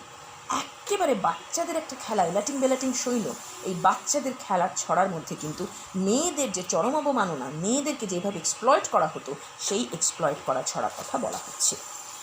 চলে আসছি সর্বজনীন ছড়া। সর্বজনীন ছড়াটা হচ্ছে ওই ধাঁধাই বলো, প্রবাদ বলো, ব্রত বলো, গীতিকা বলো, এই সমস্ত কিছু ছড়া আমরা সর্বজনীন ছড়ার মধ্যে পাই। এবং সর্বজনীন ছড়ার একটা খুব বড় বৈশিষ্ট্য হচ্ছে রিলেশনশিপ। কীরকম রিলেশনশিপ? যে একটা ছড়ার মধ্যে দিয়ে সম্পর্কের বিন্যাসকে তোমার কাছে তুলে ধরা হবে। আমি একটাই ছড়া এখানে বলবো, সেটা হচ্ছে ভালো কথা মনে পড়লো আচাতে আচাতে, ঠাকুরঝিকে নিয়ে গেছে নাচাতে নাচাতে। সকালবেলা ননদকে নিয়ে পুকুর পাড়ে বৌদি গেছিলেন চান করতে। সেই সময় কুমির এসে ঠাকুরজি মানে ননদকে নিয়ে চলে গেছে। বৌদি বেমালুম ভুলে গেছেন, অথবা ভুলে না গেলেও বলতে চাননি। দুপুরবেলা যখন ভাত খেতে বসেছেন, ভাত খেতে বসে তার মনে পড়েছে, ওহো এত বড় খবরটা তো দেওয়া হয়নি। তখন বলছেন, ভালো কথা মনে পড়লো আঁচাতে আঁচাতে। লক্ষ্য করো যে ঠাকুরজি মরে গেছে, তাকে কুমিরে নিয়ে গেছে, সেটাকে বলছেন ভালো কথা। ভালো কথা মনে পড়লো আঁচাতে আঁচাতে, ঠাকুরজিকে নিয়ে গেছে নাচাতে নাচাতে। ঠিক এরকমভাবেই আরও অনেক রকমের ছড়া আছে। এখানে তোমার পলিটিক্যাল ছড়া আসতে পারে, সামাজিক ছড়া আসতে পারে, ব্রতের যে ছড়া আসতে পারে, ধাঁধা, প্রবাদ, হেঁয়ালি, সব কিছু যা কিছু বাকি ধরনের ছড়া, এই সমস্ত ছড়াকে আমরা সর্বজনীন ছড়ার মধ্যে ফেলতে পারি। তো মোটামুটি এই যে সাহিত্য, আমরা এবার সাহিত্য থেকে এবার চলে আসি আমাদের বাগধর্মী লোকসংস্কৃতির লাস্ট যেটা, সেটা হচ্ছে লোকসঙ্গীতে আমরা চলে আসছি। দেখো, লোকসঙ্গীত তোমরা দেখতে পাচ্ছ আমরা এখানে দুরকমভাবে সাজিয়েছি। একটা সাজিয়েছি স্থানভিত্তিক, অর্থাৎ জায়গা অনুসারে গানগুলোকে নামকরণ করা হয়। আরেকটা হচ্ছে ধর্মভিত্তিক, অর্থাৎ একটা রিলিজিয়াস বিলিফের জায়গা থেকে সাজানো হয়। কিন্তু এগুলো তোমরা জানো। আমি যেটা বলবো সেটা হচ্ছে যে লোকগীতি শুরু হয়েছিল কিভাবে। তোমাদের মনে পড়বে, আমি তোমাদের বলেছিলাম আদিম যুগে মানুষের প্রফেশন ছিল পশু শিকার। যখন তারা পশু শিকার করতো বা পাখি শিকার করতো খাওয়ার জন্যে, পশুকে এবং পাখিকে অ্যাট্রাক্ট করবার জন্যে, ফাঁদে ফেলবার জন্যে বা কাছাকাছি এনে তীর ছোড়বার জন্যে তারা পশু পাখির স্বর নকল করে তাদের বিভ্রান্ত করত। আমার মনে আছে আমি বহু বছর আগে একটা নাটকে অভিনয় করতাম, তখন আমাকে ঘোড়ার ডাক ডাকতে শিখতে হয়েছিল, মানে স্টেজে ডাকতে হতো। তো এই যে তারা পশু পাখির স্বর নকল করত, সেই নকল করার সূত্রেই কিন্তু সঙ্গীতের প্রথম আবির্ভাব হয়। অর্থাৎ লোকসঙ্গীত তৈরি হয় প্রথম ওই পশু পাখির স্বর নকল করে তাদের বিভ্রান্ত করে ফাঁদে ফেলার জন্যে। এবং তারপরে কি হয়, দ্বিতীয় ভাগে যখন তারা ওই অলৌকিক শক্তিগুলোকে তুষ্টিবিধান করে, তখন তারা তাদের মতন করে অক্ষর দিয়ে বা বর্ণমালা দিয়ে সাজিয়ে যখন সুরের মাধ্যমে, মনোটনাস সুর, সেই সুরের মাধ্যমে তাদের তুষ্টিবিধান করার জন্য গান করে, সেটাও কিন্তু হচ্ছে লোকগানের একটা প্রাথমিক স্তরের পরিচয়। আর লোকগানের আরেকটা পরিচয় হচ্ছে কঠিন শ্রমসাধ্য কাজ, খুব ফিজিক্যালি লেবোরিয়াস, প্রচণ্ড কঠিন একটা শ্রমসাধ্য কাজ, শারীরিকভাবে যেটা তোমার খুব কষ্ট হচ্ছে করতে, সেটা করার সময় যদি তুমি গান করো, কাজটা ইজি হয়ে যায়। আমি জানি না তোমরা দেখেছো কি না, এখন খুব একটা হয়ও না। টিউবওয়েল যখন তৈরি করা হয়, আমাদের পাড়ায় দেখতাম টিউবওয়েল যখন খোঁড়া হচ্ছে, তখন সবাই মিলে একসাথে একটা জিনিস কেরম করে চাকার মতন করে ঘোরাচ্ছে আর একটা অদ্ভুত সুরে গান গাইছে। তো এখানে আমাদের একটা ভারী সুন্দর গান শুনিয়েছে দেবলীনা বলে যে মেয়েটি, ও তো আরোই ভালো জানবে। আমরা জানি গানের মূল স্বর হচ্ছে 5টা, আর উপস্বর বা কোমল স্বর, গানের মূল স্বর হচ্ছে 7টা, আর গানের উপস্বর হচ্ছে 5টা। এবং এই যে স্বরধ্বনির যে স্বরগুলো, এই প্রত্যেকটা স্বরেরই কোনো না কোনোটা কিন্তু ওই পশু পাখির স্বর থেকে এসেছে। কীরকম, গান্ধার এসেছে অজধ্বনি থেকে, মানে ছাগলের ডাক থেকে। পঞ্চম এসেছে কোকিলের ডাক থেকে। মধ্যম এসেছে ময়ূরের ডাক থেকে। অর্থাৎ ময়ূরের গলার যে সুর, কোকিলের গলার যে সুর এবং অজর গলার যে সুর, তার থেকে একটা একটা করে আমরা গান্ধার, পঞ্চম, মধ্যম আমরা এগুলো পাচ্ছি। কিন্তু একদম প্রাথমিক যে লোকসঙ্গীত, সে লোকসঙ্গীত ছিল একস্বরিক, মানে একটা সিঙ্গেল টিউন, যে মনোটোনাস বললাম না, একটা স্বরে সেটা গাওয়া হতো। আদিম মানুষ ওই একটাই স্বরে গাইতে। আদিবাসী সঙ্গীত হলো দ্বিস্বরিক বা ত্রিস্বরিক, মানে তাতে 2টো টিউন, ম্যাক্সিমাম 3টে টিউন। যদি এরপরে কখনো শান্তিনিকেতনে যাও, সাঁওতালদের গান শুনবে, দেখবে না না না না না না না না না না না না না না, এরকমভাবে একই সুরে গানটা হচ্ছে, 2টো স্বর বা 3টে স্বর দিয়ে গানটা হচ্ছে। এটা হচ্ছে আদিবাসী স্বর। লোকসঙ্গীতে ম্যাক্সিমাম 4টে স্বর থাকে। এবং যারা পিওর লোকসঙ্গীত গান করেন বা যারা পিওর লোকসঙ্গীতের চর্চা করেন, তারা বলেন যে এখন যে লোকসঙ্গীতগুলো গাওয়া হয় সেগুলো ফোকো মডার্ন, সেগুলো ফোক সংস নয়, সেগুলো ফোকো মডার্ন। কারণ তার মধ্যে 4-এর বেশি স্বর থাকে এবং সবথেকে মারাত্মক হচ্ছে তার মধ্যে কোমল স্বর থাকে না। লোকসঙ্গীতের ক্ষেত্রে মাত্র 4টে স্বর থাকবে এবং সেই 4টে স্বরের মধ্যে কোনো হাফ নোট বা উপস্বর থাকবে না। একমাত্র আমরা যখন ধ্রুপদী সঙ্গীতে আসব, সেই ধ্রুপদী সঙ্গীতে আমরা সাতটা স্বর পাবো এবং কোমল স্বর পাবো। এই কথাগুলো এই কারণেই বললাম যে ভাওয়াইয়া, ভাটিয়ালি, চটকা, সারিজারি এগুলো নিয়ে তোমরা অনেক কিছু পড়তে পারবে বা জানোও হয়তো অলরেডি, কিন্তু লোকসঙ্গীতের উৎসটা বোধহয় আমাদের কোথাও জানা দরকার। দেখো স্থানভিত্তিক আমরা একটু দেখি। ভাওয়াইয়া, যেটার আরেকটা ফর্ম হচ্ছে চটকা, সেটা কোথায় গাওয়া হয়? উত্তরবঙ্গে গাওয়া হয়। এই গানের স্পেশালিটি কি? পাহাড়ের গায়ে ধাক্কা লেগে যেরকম ইকো হয়, এই গানের মধ্যেও সেরকম ইকো হয়। তোমরা আর গেইলেই কি আসিবে হে মোর মাহুদ বন্ধুরে, একটা ধাক্কা খেয়ে খেয়ে গানটা গাওয়া হয়। তারপরে দেখো আমরা পাচ্ছি ভাটিয়ালি গান। সেই ভাটিয়ালি গানের দুটো ভেরিয়েশন হচ্ছে সারি এবং জারি। সেটা গাওয়া হয় মূলত দক্ষিণবঙ্গে এবং অবশ্যই নদীমাতৃক বাংলাদেশে। খুব টানা টানা টানা টানা স্বর, কারণ নদীর দাঁড় বাওয়ার যে পূর্ববঙ্গের গানগুলো হয়, দক্ষিণবঙ্গে এবং পূর্ববঙ্গে দু জায়গাতেই গানগুলো হয়। ওই যে টানা টানা স্বর কেন? কারণ মাঝি বাইয়া যাও রে অকুল দরিয়ার বুঝি কুল নাই রে, মাঝি বাইয়া যাও রে, এই যে টানা টানা, ওই দাঁড় টানার যে একটা গতি রয়েছে, দাঁড় টানার যে একটা লম্বা লম্বা গতি রয়েছে, একটা টানা টানা একটা গতি রয়েছে, সেইটার সঙ্গে মানানসই করে ভাটিয়ালি গান তৈরি করা হয়। আর কী গান আমরা পাই যেটা আমাদের এইখানে পশ্চিম এবং দক্ষিণবঙ্গের, বিশেষ করে আমরা জঙ্গলমহল বা পুরুলিয়ার ওইসব অঞ্চলে আরও বেশি করে পাই? ঝুমুর গান। যে ঝুমুর গান হচ্ছে মোস্ট পপুলার, এবং তার একটা টাইপ হচ্ছে হাপু গান, একটা গান হচ্ছে লেটো গান, এবং ঝুমুর গান তো আছে। আমরা রাধা উপন্যাস যদি পড়ি তারাশঙ্করে, সেখানেও দেখব ঝুমুর হচ্ছে একজন নাচনি থাকবেন এবং তার একজন বায়েন থাকবেন বা গায়েন থাকবেন, যে বায়েন গানটা বেঁধে দেবেন, তবলা বাজাবেন, আর সেইটা শুনে এই ঝুমুর যে নাচনি, সে পায়ে ঘুঙুর পরে তাল দিয়ে দিয়ে নাচবে এবং গান গাইবে। এবং এই গানগুলো বা ঝুমুর গানগুলো কিন্তু মূলত হচ্ছে মনোরঞ্জন করবার জন্যে, এবং ঝুমুর গান যারা করেন নাচনিরা, তাদের জীবনের খুব মর্মান্তিক পরিণতি হয়, কারণ মরে যাবার পরে যে বাবুরা যাদেরকে রাখনি রেখেছিলেন, তারা তাদেরকে আঙুল দিয়েও ছুঁয়ে দেখেন না। তো স্থানভিত্তিকভাবে আমরা এরকম মূল তিনটে যে গান পাচ্ছি। তারপরে আমরা আসছি ধর্মভিত্তিক গানে। ভাদু, টুসু, মারিফতি, মুর্শিদি রয়েছে। আমরা শুধু বাউল গানটার কথাই বলবো। বাউল গান পশ্চিমবঙ্গেও আছে, তোমরা জানো, পূর্ববঙ্গেও আছে। এবং বাউল গানে সুরের থেকে কথা বেশি প্রাধান্য পায়। তার কারণ বাউল গান যারা গান, তারা না হিন্দু না মুসলমান, দুরকমের মানুষ, দুরকম ধর্মের মানুষ মিশ্রিত হয়ে একটা নতুন কাল্ট তৈরি করেছে। তারা ভগবানকে বলেন সাঁই, ভগবানকে বলেন স্বামী বা বন্ধু। তারা এই গান তৈরি করেছেন এবং সেই গান জীবনের কথা বলে, যেই গান ফিলসফির কথা বলে, সেই গান মানুষের অন্তর্গত হৃদয়ের কথা বলে। আমি লালনের কথাই বলবো, সেটা হচ্ছে খাঁচার ভিতর অচিন পাখি কমনে আসে যায়, তারে ধরতে পারলে মনোবেড়ি দিতাম পাখির পাখি। আমাদের এইবারে দেখো, আমি একটু দেখিয়ে নিই। দেখো বাংলাদেশেও কত রকম আছে, রংপুরে, রাজশাহীতে, পাবনায়, ঢাকায়, সিলেটে কত রকমের আমরা পাচ্ছি। আমরা এইবারে আসি দৈহিক ক্রিয়াধর্মী লোকসংস্কৃতিতে আসছি। আমরা এতক্ষণ পর্যন্ত বাক সংস্কৃতিতে ছিলাম, এইবারে আমরা দৈহিক ক্রিয়াধর্মী লোকসংস্কৃতির আলোচনায় আসব। এই দৈহিক ক্রিয়াধর্মী যে লোকসংস্কৃতি, এই দৈহিক ক্রিয়াধর্মী লোকসংস্কৃতির মধ্যে প্রথমেই পড়ছে হচ্ছে লোকক্রীড়া। দেখো, আমি ছড়া বলতে গিয়ে ল্যাটিং শৈলর কথা বলেছিলাম, এখানে কিন্তু আমি আরও অনেকগুলো খেলার কথা বলছি। আমি কোন কোনগুলো খেলা ছোটোবেলায় খেলেছি বলছি। সেটা কানামাছি খেলেছি, ল্যাটিং খেলেছি, কুমির ডাঙা খেলেছি, পিট্টু খেলেছি, কিতকিত খেলেছি, আর ছেলেদের সঙ্গে খেলতে গিয়ে মাঝে সাঝে ডাঙ্গুলিও খেলেছি, এক্কা দোক্কাও খেলেছি। কিন্তু এই বাঘবন্দি বা বুড়ি বসন্ত খেলিনি, আবার চোর পুলিশ খেলেছি। তো এই যে লোকক্রীড়াগুলো, মনে করা হয় যে গ্রামীণ পরিপ্রেক্ষিতে গোষ্ঠীবদ্ধ যে জীবন, সেই গ্রামীণ পরিপ্রেক্ষিতে গোষ্ঠীবদ্ধ জীবন থেকে যে খেলা তৈরি হয়, সেগুলো হচ্ছে লোকক্রীড়া।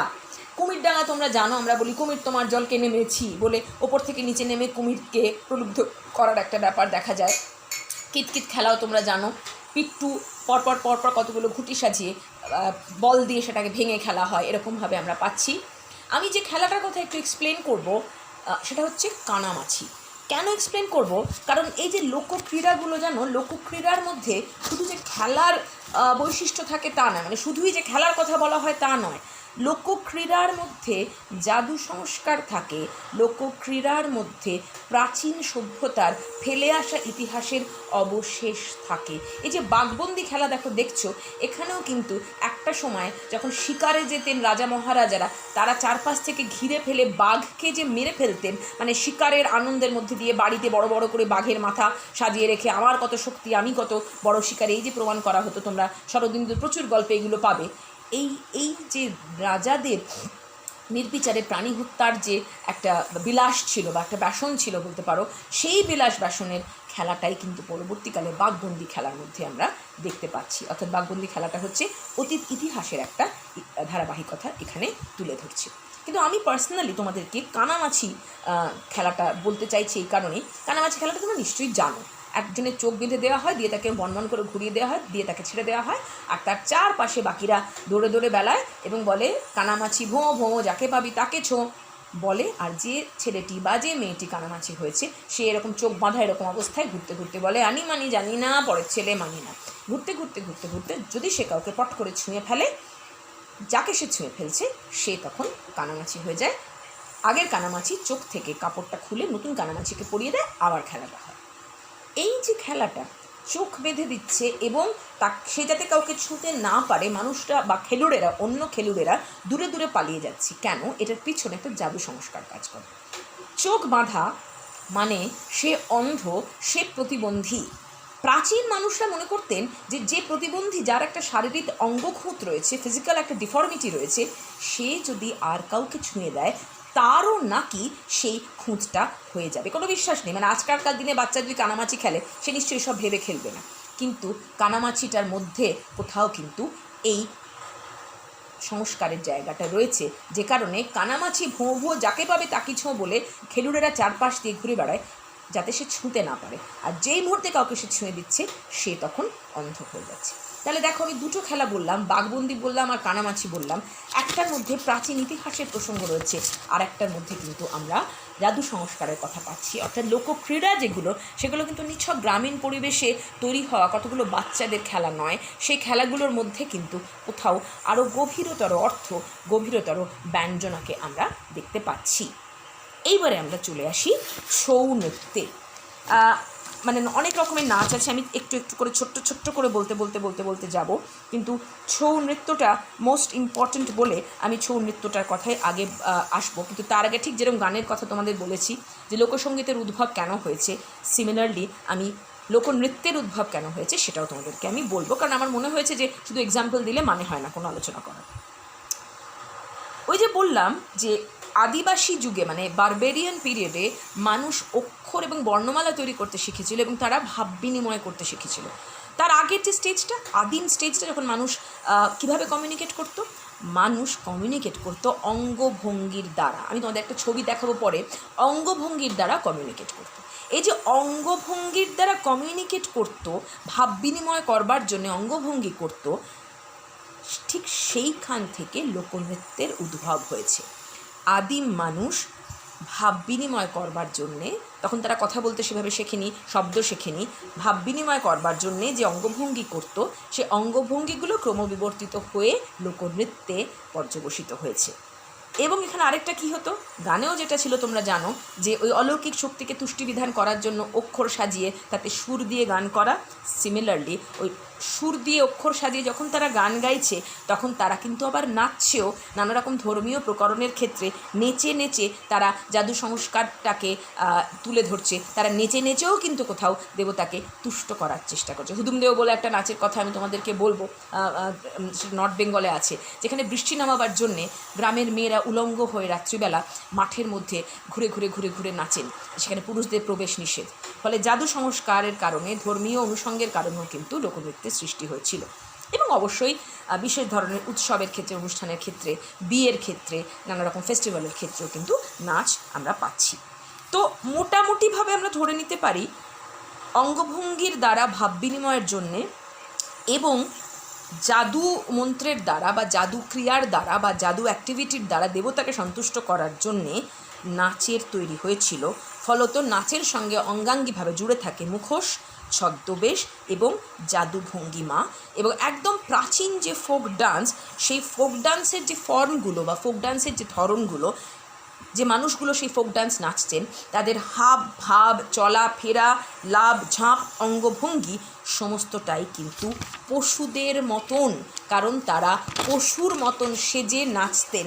এবং পুরুলিয়ার যে ছৌ, সেই পুরুলিয়ার ছৌতে এখনও একটা বিশেষ ধরনের চলনভঙ্গি রয়েছে, যে চলনভঙ্গিটার নাম হচ্ছে পশু চাল, আরেকটা চলনভঙ্গির নাম হচ্ছে দেব চাল, আরেকটা চলনভঙ্গির নাম হচ্ছে দানব চাল। তাহলে দেব চাল, দানব চাল, পশু চাল। পশুর মতন করে ফিজিক্যাল মুভমেন্ট করা, দেবতার মতন করে ফিজিক্যাল মুভমেন্ট করা, আর দানবের মতন করে ফিজিক্যাল মুভমেন্ট করা। এবং এই সমস্ত মুভমেন্টের মধ্যে দিয়ে আমরা প্রাচীনতম যে নাচটিকে ধরবো, প্রাচীনতম যে নাচটির কথা মনে করব অ্যাজ ফোক ডান্স, সেটা হচ্ছে ছৌ নাচ। কিন্তু যে ছৌ নাচটাকে ইনিশিয়ালি ছৌ বলা হতো না, এটাকে বলা হতো কাপ ঝাঁপ। একদম উৎস পর্বে যখন লোকনৃত্য প্রথম তৈরি হয়, তখন এটাকে বলা হতো কাপ ঝাঁপ, কাপ ঝাঁপ নাচ।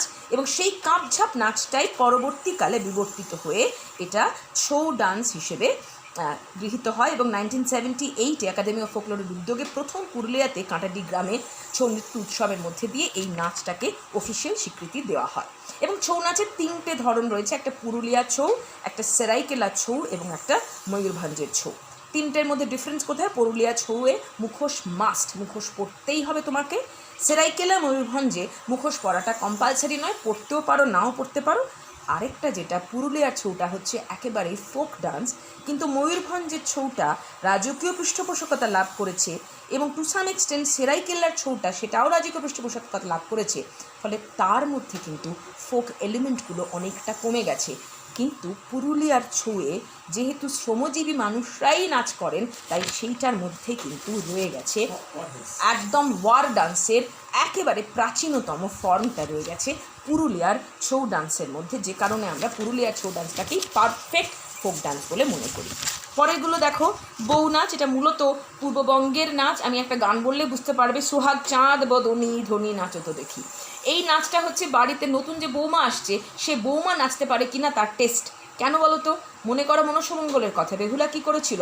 সে নেচে তার স্বামীর প্রাণ ফিরিয়ে এনেছিল। অর্থাৎ কোনো নতুন বৌমা যদি নাচতে পারে বেহুলার মতন, তাহলে মনে করতে হবে স্বামীর প্রাণ সে বাঁচাতে পারবে বেহুলার মতন। এই বউ নাচটা হচ্ছে একটা মেয়েদের নাচ। পাইক এবং রায়মেশে এই দুটো কাইন্ড অফ ওয়ার ডান্স, যেখানে পাইকরা, লেঠেলরা তারা লাঠি নিয়ে বা রনপা নিয়ে নৃত্য করেন। কালী কাজ বলে একটা নাচের কথা দেখো বলেছি, এটা মধ্যবঙ্গে পাওয়া যায়, যেখানে কালী মূর্তি সেজে নাচ করা হয়। নারসিংহী, নারসিংহী খুব ইন্টারেস্টিং। নারসিংহী হচ্ছে দিনাজপুরের একটা নাচ, এবং সেখানে সিংহের মুখোশ পরে একজন নৃত্যশিল্পী নাচেন। এবং নারসিংহী নাচ যারা করেন তারা বিশ্বাস করেন যে তুমি যদি শুদ্ধ দেহে এবং শুদ্ধ মনে নাচটা না করো, অর্থাৎ তুমি যদি কোনো অশুদ্ধ দেহে অশুদ্ধ মনে কোনো পাপ কাজ করেই নাচটা তুমি নাচতে আসো, তাহলে ওই যে সিংহের মুখোশটা তুমি পরেছো, নারসিংহী সেজেছো, নরসিংহ সেজেছো, সেই সিংহের মুখোশটা সত্যিকারের সিংহ হয়ে তোমাকে গিলে খেয়ে ফেলবে। এই বিশ্বাস নিয়ে তারা নারসিংহী নাচ করতে আসেন। আর আমরা পাচ্ছি কি? বোলার নাচ পাচ্ছি, সেটা বীরভূমের নাচ, ভয়ঙ্কর। মরার খুলি নিয়ে শ্মশানে একটা গোষ্ঠী নাচটা করেন। ধামাইলটাও এক ধরনের মেয়েদের নাচ বলে আমরা পাচ্ছি। তো এ তো গেল লোকনৃত্য। এইবারে আমরা আসছি লোকনাটকে। এখন একটা প্রবলেম কি জানো, লোকনৃত্য আর লোকনাটকে না বিশেষ কোনো ডিফারেন্স পাই না আমরা। কারণ লোকনাটক যেগুলো, তার অনেকগুলো আবার লোকনৃত্য হিসেবেও আমরা দেখতে পাই। আমি একটু একটু করে ব্যাখ্যা করি, সবগুলো বলবো না। আগে বলি লোকনাট্য কোথায় হয়, যেটাকে আমরা ওপেন স্টেজ বলি। তোমরা তো জানো যে থিয়েটারে 2-3 রকমের স্টেজ হয়। যেটা ওপেন স্টেজ, একেবারে মুক্ত অঙ্গন, খোলা মাঠে বা চাষের জমিতে, বিশেষ করে গ্রাম দেবতার থানের সামনে যে নাটক অভিনীত হয়, সেই নাটকটাকে বলা হয় লোকনাট্য। এই লোকনাট্যের একটা মোটামুটি স্ক্রিপ্ট থাকে, মানে মোটামুটি একটা বাঁধা ধরা কাহিনী থাকে, কিন্তু বহু সময় ইম্প্রোভাইজেশন এমনভাবে হয় যে ওইখানে দাঁড়িয়ে দাঁড়িয়ে যারা অভিনয় করছেন তারা পালাকারের সংলাপের পরিবর্তে নিজেদের মতন করে তাৎক্ষণিকভাবে সংলাপ রচনা করছেন। ঠিক যেরকমভাবে তোমরা জানো যে আমাদের একটা সময় যে গান হতো, যে গানের লড়াই হতো, গানের অ্যান্টনি ফিরিঙ্গির কথা তোমাদের নিশ্চয়ই মনে পড়বে, অ্যান্টনি ফিরিঙ্গি বা ভোলা ময়রার কথা মনে পড়বে, তারা যে গান গাইতেন তৎক্ষণাৎ বানিয়ে বানিয়ে গাইতেন। তো ঠিক সেই রকমভাবে লোকনাট্যের মধ্যেও কিন্তু এই ইমপ্রম্পটু তৎক্ষণাৎভাবে তৈরি করা তাৎক্ষণিক সংলাপ ইম্প্রোভাইজেশনটা আমরা খুব বেশি করে পাই, এবং বহু ক্ষেত্রেই সংলাপের সঙ্গে সঙ্গে গানও আসছে, নাচও আসছে, যে কারণে আমরা লোকনাটককে অনেক সময় লোকনাচের সঙ্গেই মিলিয়ে ফেলি। একটাই কমন ব্যাপার, ইউজুয়ালি লোকনাটকে ধর্মীয় বা পৌরাণিক বৃত্তান্তই বেশি করে দেখানো হয়। আবার কোনো কোনো সময় দেখা যায় এই লোকনাটকের মাধ্যমে লোকশিক্ষা এবং গণজ্ঞাপন করা হচ্ছে, এবং এটা কিন্তু এখনও হয়। মানে এখনও কিন্তু গ্রামে একটা লোকনাটকের মাধ্যমে সাধারণ মানুষের কাছে কোনো একটা মেসেজ পৌঁছে দেওয়ার ব্যবস্থা করা হয়। আমি কোভিডের ওপরে রিসেন্টলি একটা লোকনাটকের রেফারেন্স করছিলাম একটা জায়গায়, অর্থাৎ মানুষকে, সাধারণ মানুষকে বোঝাবার জন্য একটা অডিও ভিজুয়াল মাধ্যম হিসেবেও কিন্তু লোকনাটককে ব্যবহার করা হয়। এই লোকনাটকে একদা শুধু ছেলেরাই অভিনয় করতেন, ওই ছেলেরাই মেয়ে এসে যে অভিনয় করতেন, পরবর্তীকালে কিন্তু আস্তে আস্তে মেয়েদেরকে এন্ট্রি দেওয়া হয়। এই যে ছৌ নাচের কথা বললাম, আমার মনে আছে আমার যে সকলের বিশেষ পরিচিত ডক্টর মহুয়া মুখোপাধ্যায়, তিনি একবার না জেনে ওই লোকনৃত্যের চলাকালীন ছৌ ডান্সের যে এরকম মানে যে গণ্ডি কাটা থাকে, যার মধ্যে ফোক ডান্সরা ডান্স করছেন, ছৌ নৃত্য করছেন, তিনি সেই গণ্ডির মধ্যে ঢুকে পড়েছিলেন বলে সামনের যিনি ডান্সার ছিলেন তিনি লাথি মেরে মহাদিকে বার করে দিয়েছেন যে তুই কোন সাহসে আমাদের গণ্ডির মধ্যে ঢুকছিস। তো এরকমগুলো ছিল, এরকম বিষয়গুলো ছিল, কিন্তু সেই বিষয়গুলো আস্তে আস্তে আস্তে আস্তে কেটে যেতে থাকে। আমরা গম্ভীরায় আসি। গম্ভীরা অত্যন্ত ইম্পর্ট্যান্ট একটা লোকনাটক। গম্ভীরা সেন্ট্রাল ক্যারেক্টার হচ্ছেন নানা। নানাকে, নানা হচ্ছেন বুড়ো শিব, মানে পাকা চুল, এত বড় ভুঁড়ি, গায়ে তার এরকম ছাইটাই মাখা রয়েছে, কোনো মতে একটা বাঘছাল দিয়ে তার লজ্জা নিবারণ করা হয়েছে। তিনি শিব সেজে এসে স্টেজের মাঝখানে দাঁড়ান এবং তাকে কেন্দ্র করে একটা পালা অনুষ্ঠিত হয়, কিন্তু সেই পালাটা শিবের পালা নয়, সেখানে শিবের গল্প বলা হয় না, শিব হে নানা হে ধুয়ো দিয়ে গান গাওয়া হয়, কিন্তু আসলে গান এবং সংলাপের সুরে সমকালীন সময়কে গম্ভীরা পালায় তুলে ধরা হয়। এবং ইদানিংকালে দেখা যাচ্ছে রাজনৈতিক প্রেক্ষাপটও আসছে, সেখানে মহাজনকে, দারোগাকে, মন্ত্রীকে, এমএলএকে, সরকারকে, পঞ্চায়েতকে, সবাইকে একেবারে তুলোধনা করে নাক রগড়ে দেওয়া হচ্ছে গম্ভীরা পালার মধ্যে। এটা সবটাই হচ্ছে একটা ছদ্ম শিবের গল্পের মাধ্যমে, একটা ছদ্ম শিবের কাহিনীর মাধ্যমে করা হচ্ছে। চোর চোরনি খুব মজার আরেকটা নাটক, মানে মজার বলবো না, এটা একটা সামাজিক পরিপ্রেক্ষিত রয়েছে। একটা গরিব মানুষ কেন চোর হয় এবং সে চোর হলে কেন তাকে চোর হিসেবে ধরে মার দেওয়া হয়, অথচ সমাজে তো অনেক বড় বড় চোরেরা বুক ফুলে ঘুরে বেড়ায়। এইটা নিয়ে চূর্ণী মানে হচ্ছে চোরের বউ, সেই চোরের বউ কাঁদছে যখন গরিব চোর জেলে গেছে, সেই গরিব চোরের বউ তখন যে কেঁদে কেঁদে যে গান গাইছে যে বড় চোরেরা ধরা পড়ে না, আমার বর শুধু পেটের ভাত জোগাড় করতে সামান্য একটু চুরি করেছিল বলে তাকে তুমি জেলে নিয়ে গিয়ে মানিজ্জত খেলে, এই যে প্রশ্ন তুলে সে কাঁদছে, এইটাকে আমরা বলছি চোরচূর্ণী। ঠিক এরকমভাবেই আরেকটা ভীষণ ইম্পর্ট্যান্ট পালা হচ্ছে বনবিবির পালা। এটা পালা গান, দক্ষিণ বাংলার জনপ্রিয়তম লোকনাট্য হচ্ছে বনবিবি পালা, এবং বনবিবির কথা পরে আরেকবার একটু আসবো হয়তো। তোমরা জানো যে ইনি হচ্ছেন ওই দক্ষিণবঙ্গের এমন একজন প্রধান লোকদেবী যাকে হিন্দু, মুসলমান, খ্রিস্টান, আদিবাসী নির্বিশেষে প্রত্যেকে পুজো করেন, কারণ বাঘ অধ্যুষিত দক্ষিণবঙ্গে কিন্তু এই দেবী এবং তার সঙ্গে পরে দক্ষিণ রায়ও জুড়েছেন। এই দক্ষিণ রায় যাকে বনবিবি না বলে বনবিবি, সিস্টার বলা হয়, কারণ তার 7টা বোন রয়েছে, আজগরি বিবি, আজগরি বিবি, এরকম সব নাম রয়েছে। সেই বনবিবিকে পুজো করা হয় এবং বলা হয় বনবিবি হচ্ছেন বেরাহিম ফকিরের মেয়ে, তিনি হচ্ছেন আমাদের 18 ঘাটির সব মানুষের মা। ফলে বনবিবি পালা ভীষণ ইম্পর্ট্যান্ট একটা পালা। সিমিলারলি মনসা পালাও কিন্তু ভীষণ ইম্পর্ট্যান্ট পালা। আরও তোমরা জানো রামযাত্রা, কৃষ্ণযাত্রা, কুষাণে মানে এখানে লব কুশের কাহিনী বলা হয়। পালাটিয়া বলে একটা নাটক আছে, সেখানেও কিন্তু এরকম সেকুলার বাঙালি গৃহস্থ ঘরে হিন্দু মুসলমান নির্বিশেষে এরকমভাবে গান গাওয়া হয়। আর একটা নাটকের কথা বলে আমি পরেরটায় যাব, সেটা হচ্ছে মধ্যবঙ্গের আলকাপ। এই আলকাপটা খুব ঝামেলা, মানে আলকাপকে তুমি লোকগানও বলতে পারো, নৃত্যও বলতে পারো, লোকনাটকও বলতে পারো। আলকাপের ওপরে খুব ভালো কাজ করেছেন ডক্টর নুরুল ইসলাম। এই আলকাপের শিল্পীরাও কিন্তু মুসলিম এবং হিন্দু দুরকম ধর্মাবলম্বী পরিবার থেকেই আসেন। এখানেও কিন্তু একেবারে সাম্প্রদায়িক একটা সম্প্রীতির জায়গা আমরা পাচ্ছি, এবং হিন্দু মুসলমান নির্বিশেষে মানুষের সঙ্গে মানুষের যে সৌহার্দ্যপূর্ণ সম্পর্ক, সেই সম্পর্ক এই আলকাপ নাটকের মধ্যে দিয়ে দেখানো হয়। আমি একটা ছোট্ট গান বলি, আমরা নয় গো হিন্দু নয় মুসলমান, জাতিতে সবাই যে সমান, শুধু ধর্মেতে হিন্দু মুসলমান গো, দেখুন খোদা হরি একজন। খুব সুন্দর অপূর্ব একটা মেসেজ পাচ্ছি আজকের ধর্মবিভক্ত 2021 সালের আধুনিক ভারতবর্ষের ক্ষেত্রেও কিন্তু আলকাপের এই মেসেজ কোথাও আমাদেরকে ভীষণভাবে ছুঁয়ে যাচ্ছে। শেষ হলো আমাদের দৈহিক ক্রিয়াধর্মী কাজ। এইবারে আমরা চলে আসি শিল্পধর্মী লোক সংস্কৃতিতে। দেখো, শিল্পধর্মী লোক সংস্কৃতিতে সব কিছু বলবার আগে আমি তোমাদেরকে বলেছিলাম কতগুলো পুরনো ছবি দেখাবো, অনেক পুরনো আমলের কতগুলো ছবি দেখাবো। দেখো, এই ছবিটা হচ্ছে স্পেনের আলতামিরা কেভের একটা ছবি, এবং এই ছবিটার বয়স অ্যাপ্রক্সিমেটলি 40,000 বছরেরও বেশি, মানে 40,000 প্লাস। দেখো কি অপূর্বভাবে এখানে একটা শিংওয়ালা বাইসনের ছবি এঁকেছেন। 40,000 বছর আগে, মানে 40,000 বছর আগেকার মানুষ তৎকালীন যে লিকুইড কালার, তখন তো আমাদের মতো টিউবের রং পাওয়া যেত না, ভেষজ রং দিয়ে দেখো এই ছবিটা এঁকেছেন। স্পেনের আলতামিরা গুহাচিত্র, স্পেনের আলতামিরা গুহাচিত্র। দেখো কি সুন্দর ক্র্যাক্স দিয়ে একটা পুরো বাইসনকে তারা এঁকেছেন, এবং এইটা অদ্ভুতভাবে একটা বাচ্চা এই এই এই পার্টিকুলার জিনিসটাকে খুঁজে পেয়েছিল। একদিন একটা পাহাড়ের গুহার মধ্যে গিয়ে সেটাকে সে খুঁজে পেয়েছিল। 40,000 বছরের পুরনো গুহাচিত্র। এরপরেরটা আমাদের নিজেদের দেশের, এটা হচ্ছে মধ্যপ্রদেশের ভীমবেটকার গুহাচিত্র। আমার নিজের সৌভাগ্য হয়েছিল বহু বছর আগে, আজ থেকে প্রায় 30 বছর আগে কি আরও বেশি, 40 বছর আগে আমার সৌভাগ্য হয়েছিল ভীমবেটকায় যাওয়ার, এবং সেখানেও এইরকমভাবে দেওয়ালে যেন এরকম লাল রং দিয়ে সারা গুহাটার ভেতরে এরকমভাবে ছবি আঁকা রয়েছে। এবং তোমরা ছবিটা দেখে বুঝতে পারছো এটা কিন্তু শিকারের ছবি। দেখো দেখো এরকমভাবে তারা শিকারে যাচ্ছে, হাতে অস্ত্র রয়েছে, ঘোড়া রয়েছে, এখানে ঢাল তরোয়াল রয়েছে, এইভাবে তারা চলছে। এবং ভীমবেটকা এখন অনেক মডার্ন হয়ে গেছে, অনেক ছবি তারা রিনোভেট করেছে, করে নতুন করে তারা শিল্প তৈরি করেছে।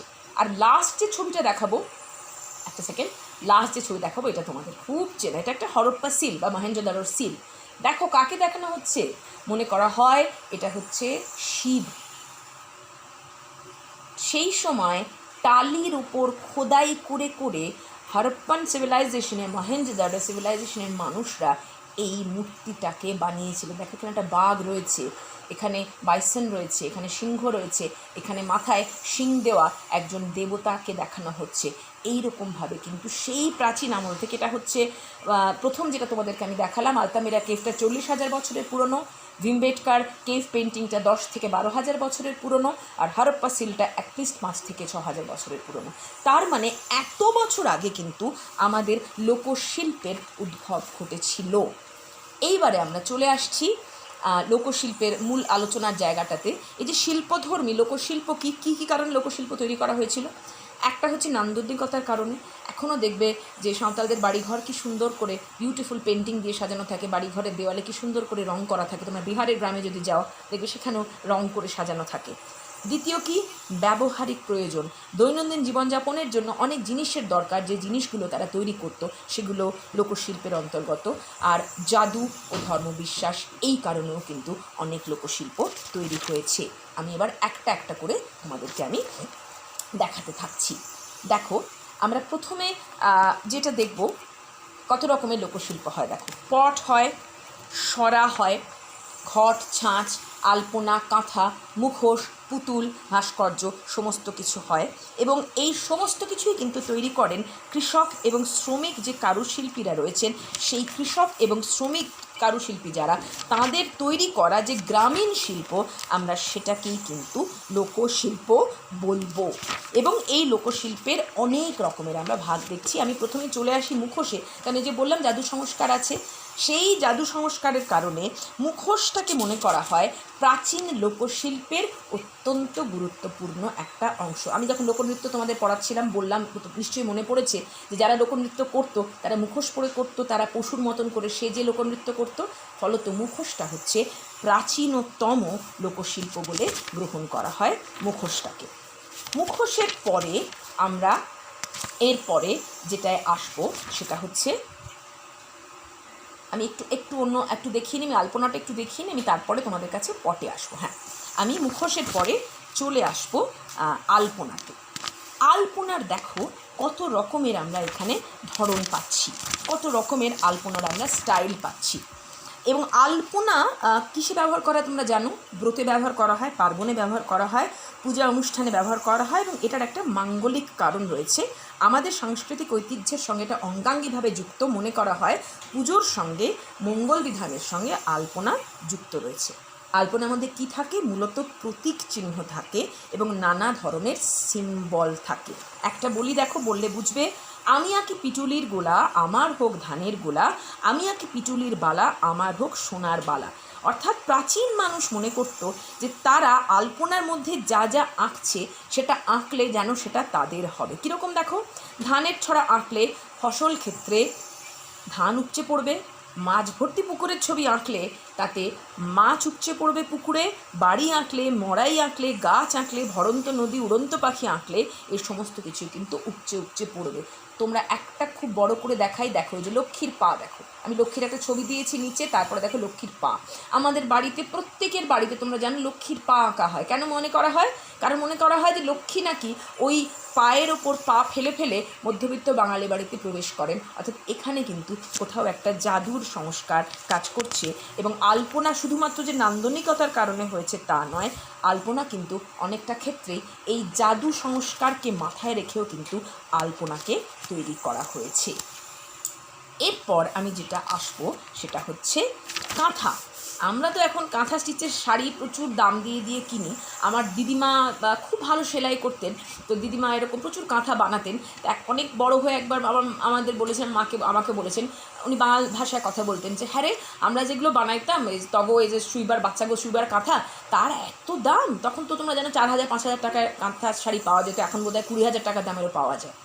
অর্থাৎ গ্রামীণ যে ফোঁড়, গ্রামীণ মেয়েরা ছেঁড়া সুতো দিয়ে ফোঁড় তুলে তুলে একটা কাপড়কে সেলাই করে অলঙ্করণ করে বাচ্চাকে হিসু করাবার জন্য শোয়াতেন, আর একটা বাচ্চাকে বিছনায় শোয়াতেন। সেই যে কাঁথা, দেখো সেই কাঁথাটাকে কীরকমভাবে আমরা এখন একটা লোকশিল্পে বা একটা খুব অসাধারণ একটা ফোক আর্টে আমরা তুলে ধরেছি। এবং কাঁথার ফোঁড় খুব সোজা ফোঁড়, সেই ফোঁড়ের মধ্যে দিয়ে পদ্ম, খেজুর পাতা, অশ্বত্থ পাতা, হাতি, ঘোড়া, বিড়াল, মানে ইউ নেম ইট, যে কোনো ধরনের জিনিস কিন্তু কাঁথার মধ্যে দিয়ে পাওয়া যায়। আমরা এখানে জসিমউদ্দিনের নকশি কাঁথার মাঠের কথা মনে পড়ব, যে একটা কাঁথার মধ্যে দিয়ে হৃদয়ের অনুভবের কথা কীরকম করে প্রকাশ করা যায়। অর্থাৎ কাঁথা নামক যে লোকশিল্প, সেই লোকশিল্পের সঙ্গে কিন্তু যিনি সেটা তৈরি করছেন তার অন্তরের ফিলিংস, তার অন্তরের অনুভূতি জুড়ে থাকছে।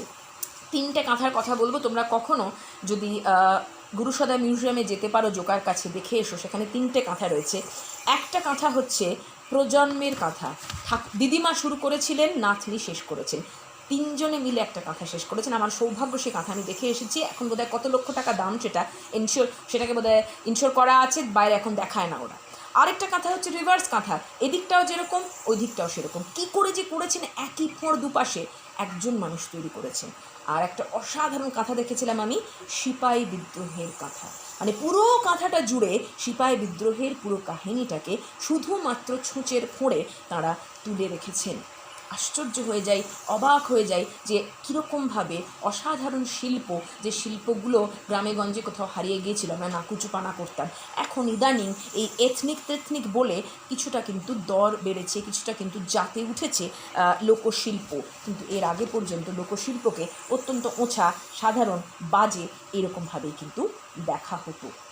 এইবার আমি চলে আসি পট খুব ইম্পর্ট্যান্ট একটা লোকশিল্পের ধারণা, এবং সেটা হচ্ছে চিত্রশিল্প, মানে যেখানে ছবি আঁকা হয়।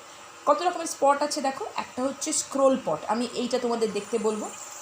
একদম নিচে দেখো একজন ভদ্রমহিলা একটা পট দেখাচ্ছেন, এরকম গোটানো থাকে পটটা, সেই পটটা খুলে খুলে খুলে খুলে তিনি একটা করে পট খুলছেন, একটা করে কাহিনী বলছেন, আবার পরের পট খুলছেন, পরের সিনটা বলছেন। মানে আমরা যেন একটা সিনেমার মতন একটা পট থেকে আরেকটা পটে স্ক্রোলিং করতে করতে একটা অনুষ্ঠান আমরা দেখতে পাচ্ছি। এইগুলো হচ্ছে চৌকো পট, এটা দেখেই বুঝতে পারছো বনবিবির পট। এই পটটা হচ্ছে বনবিবির পট, দেখো বনবিবির পট।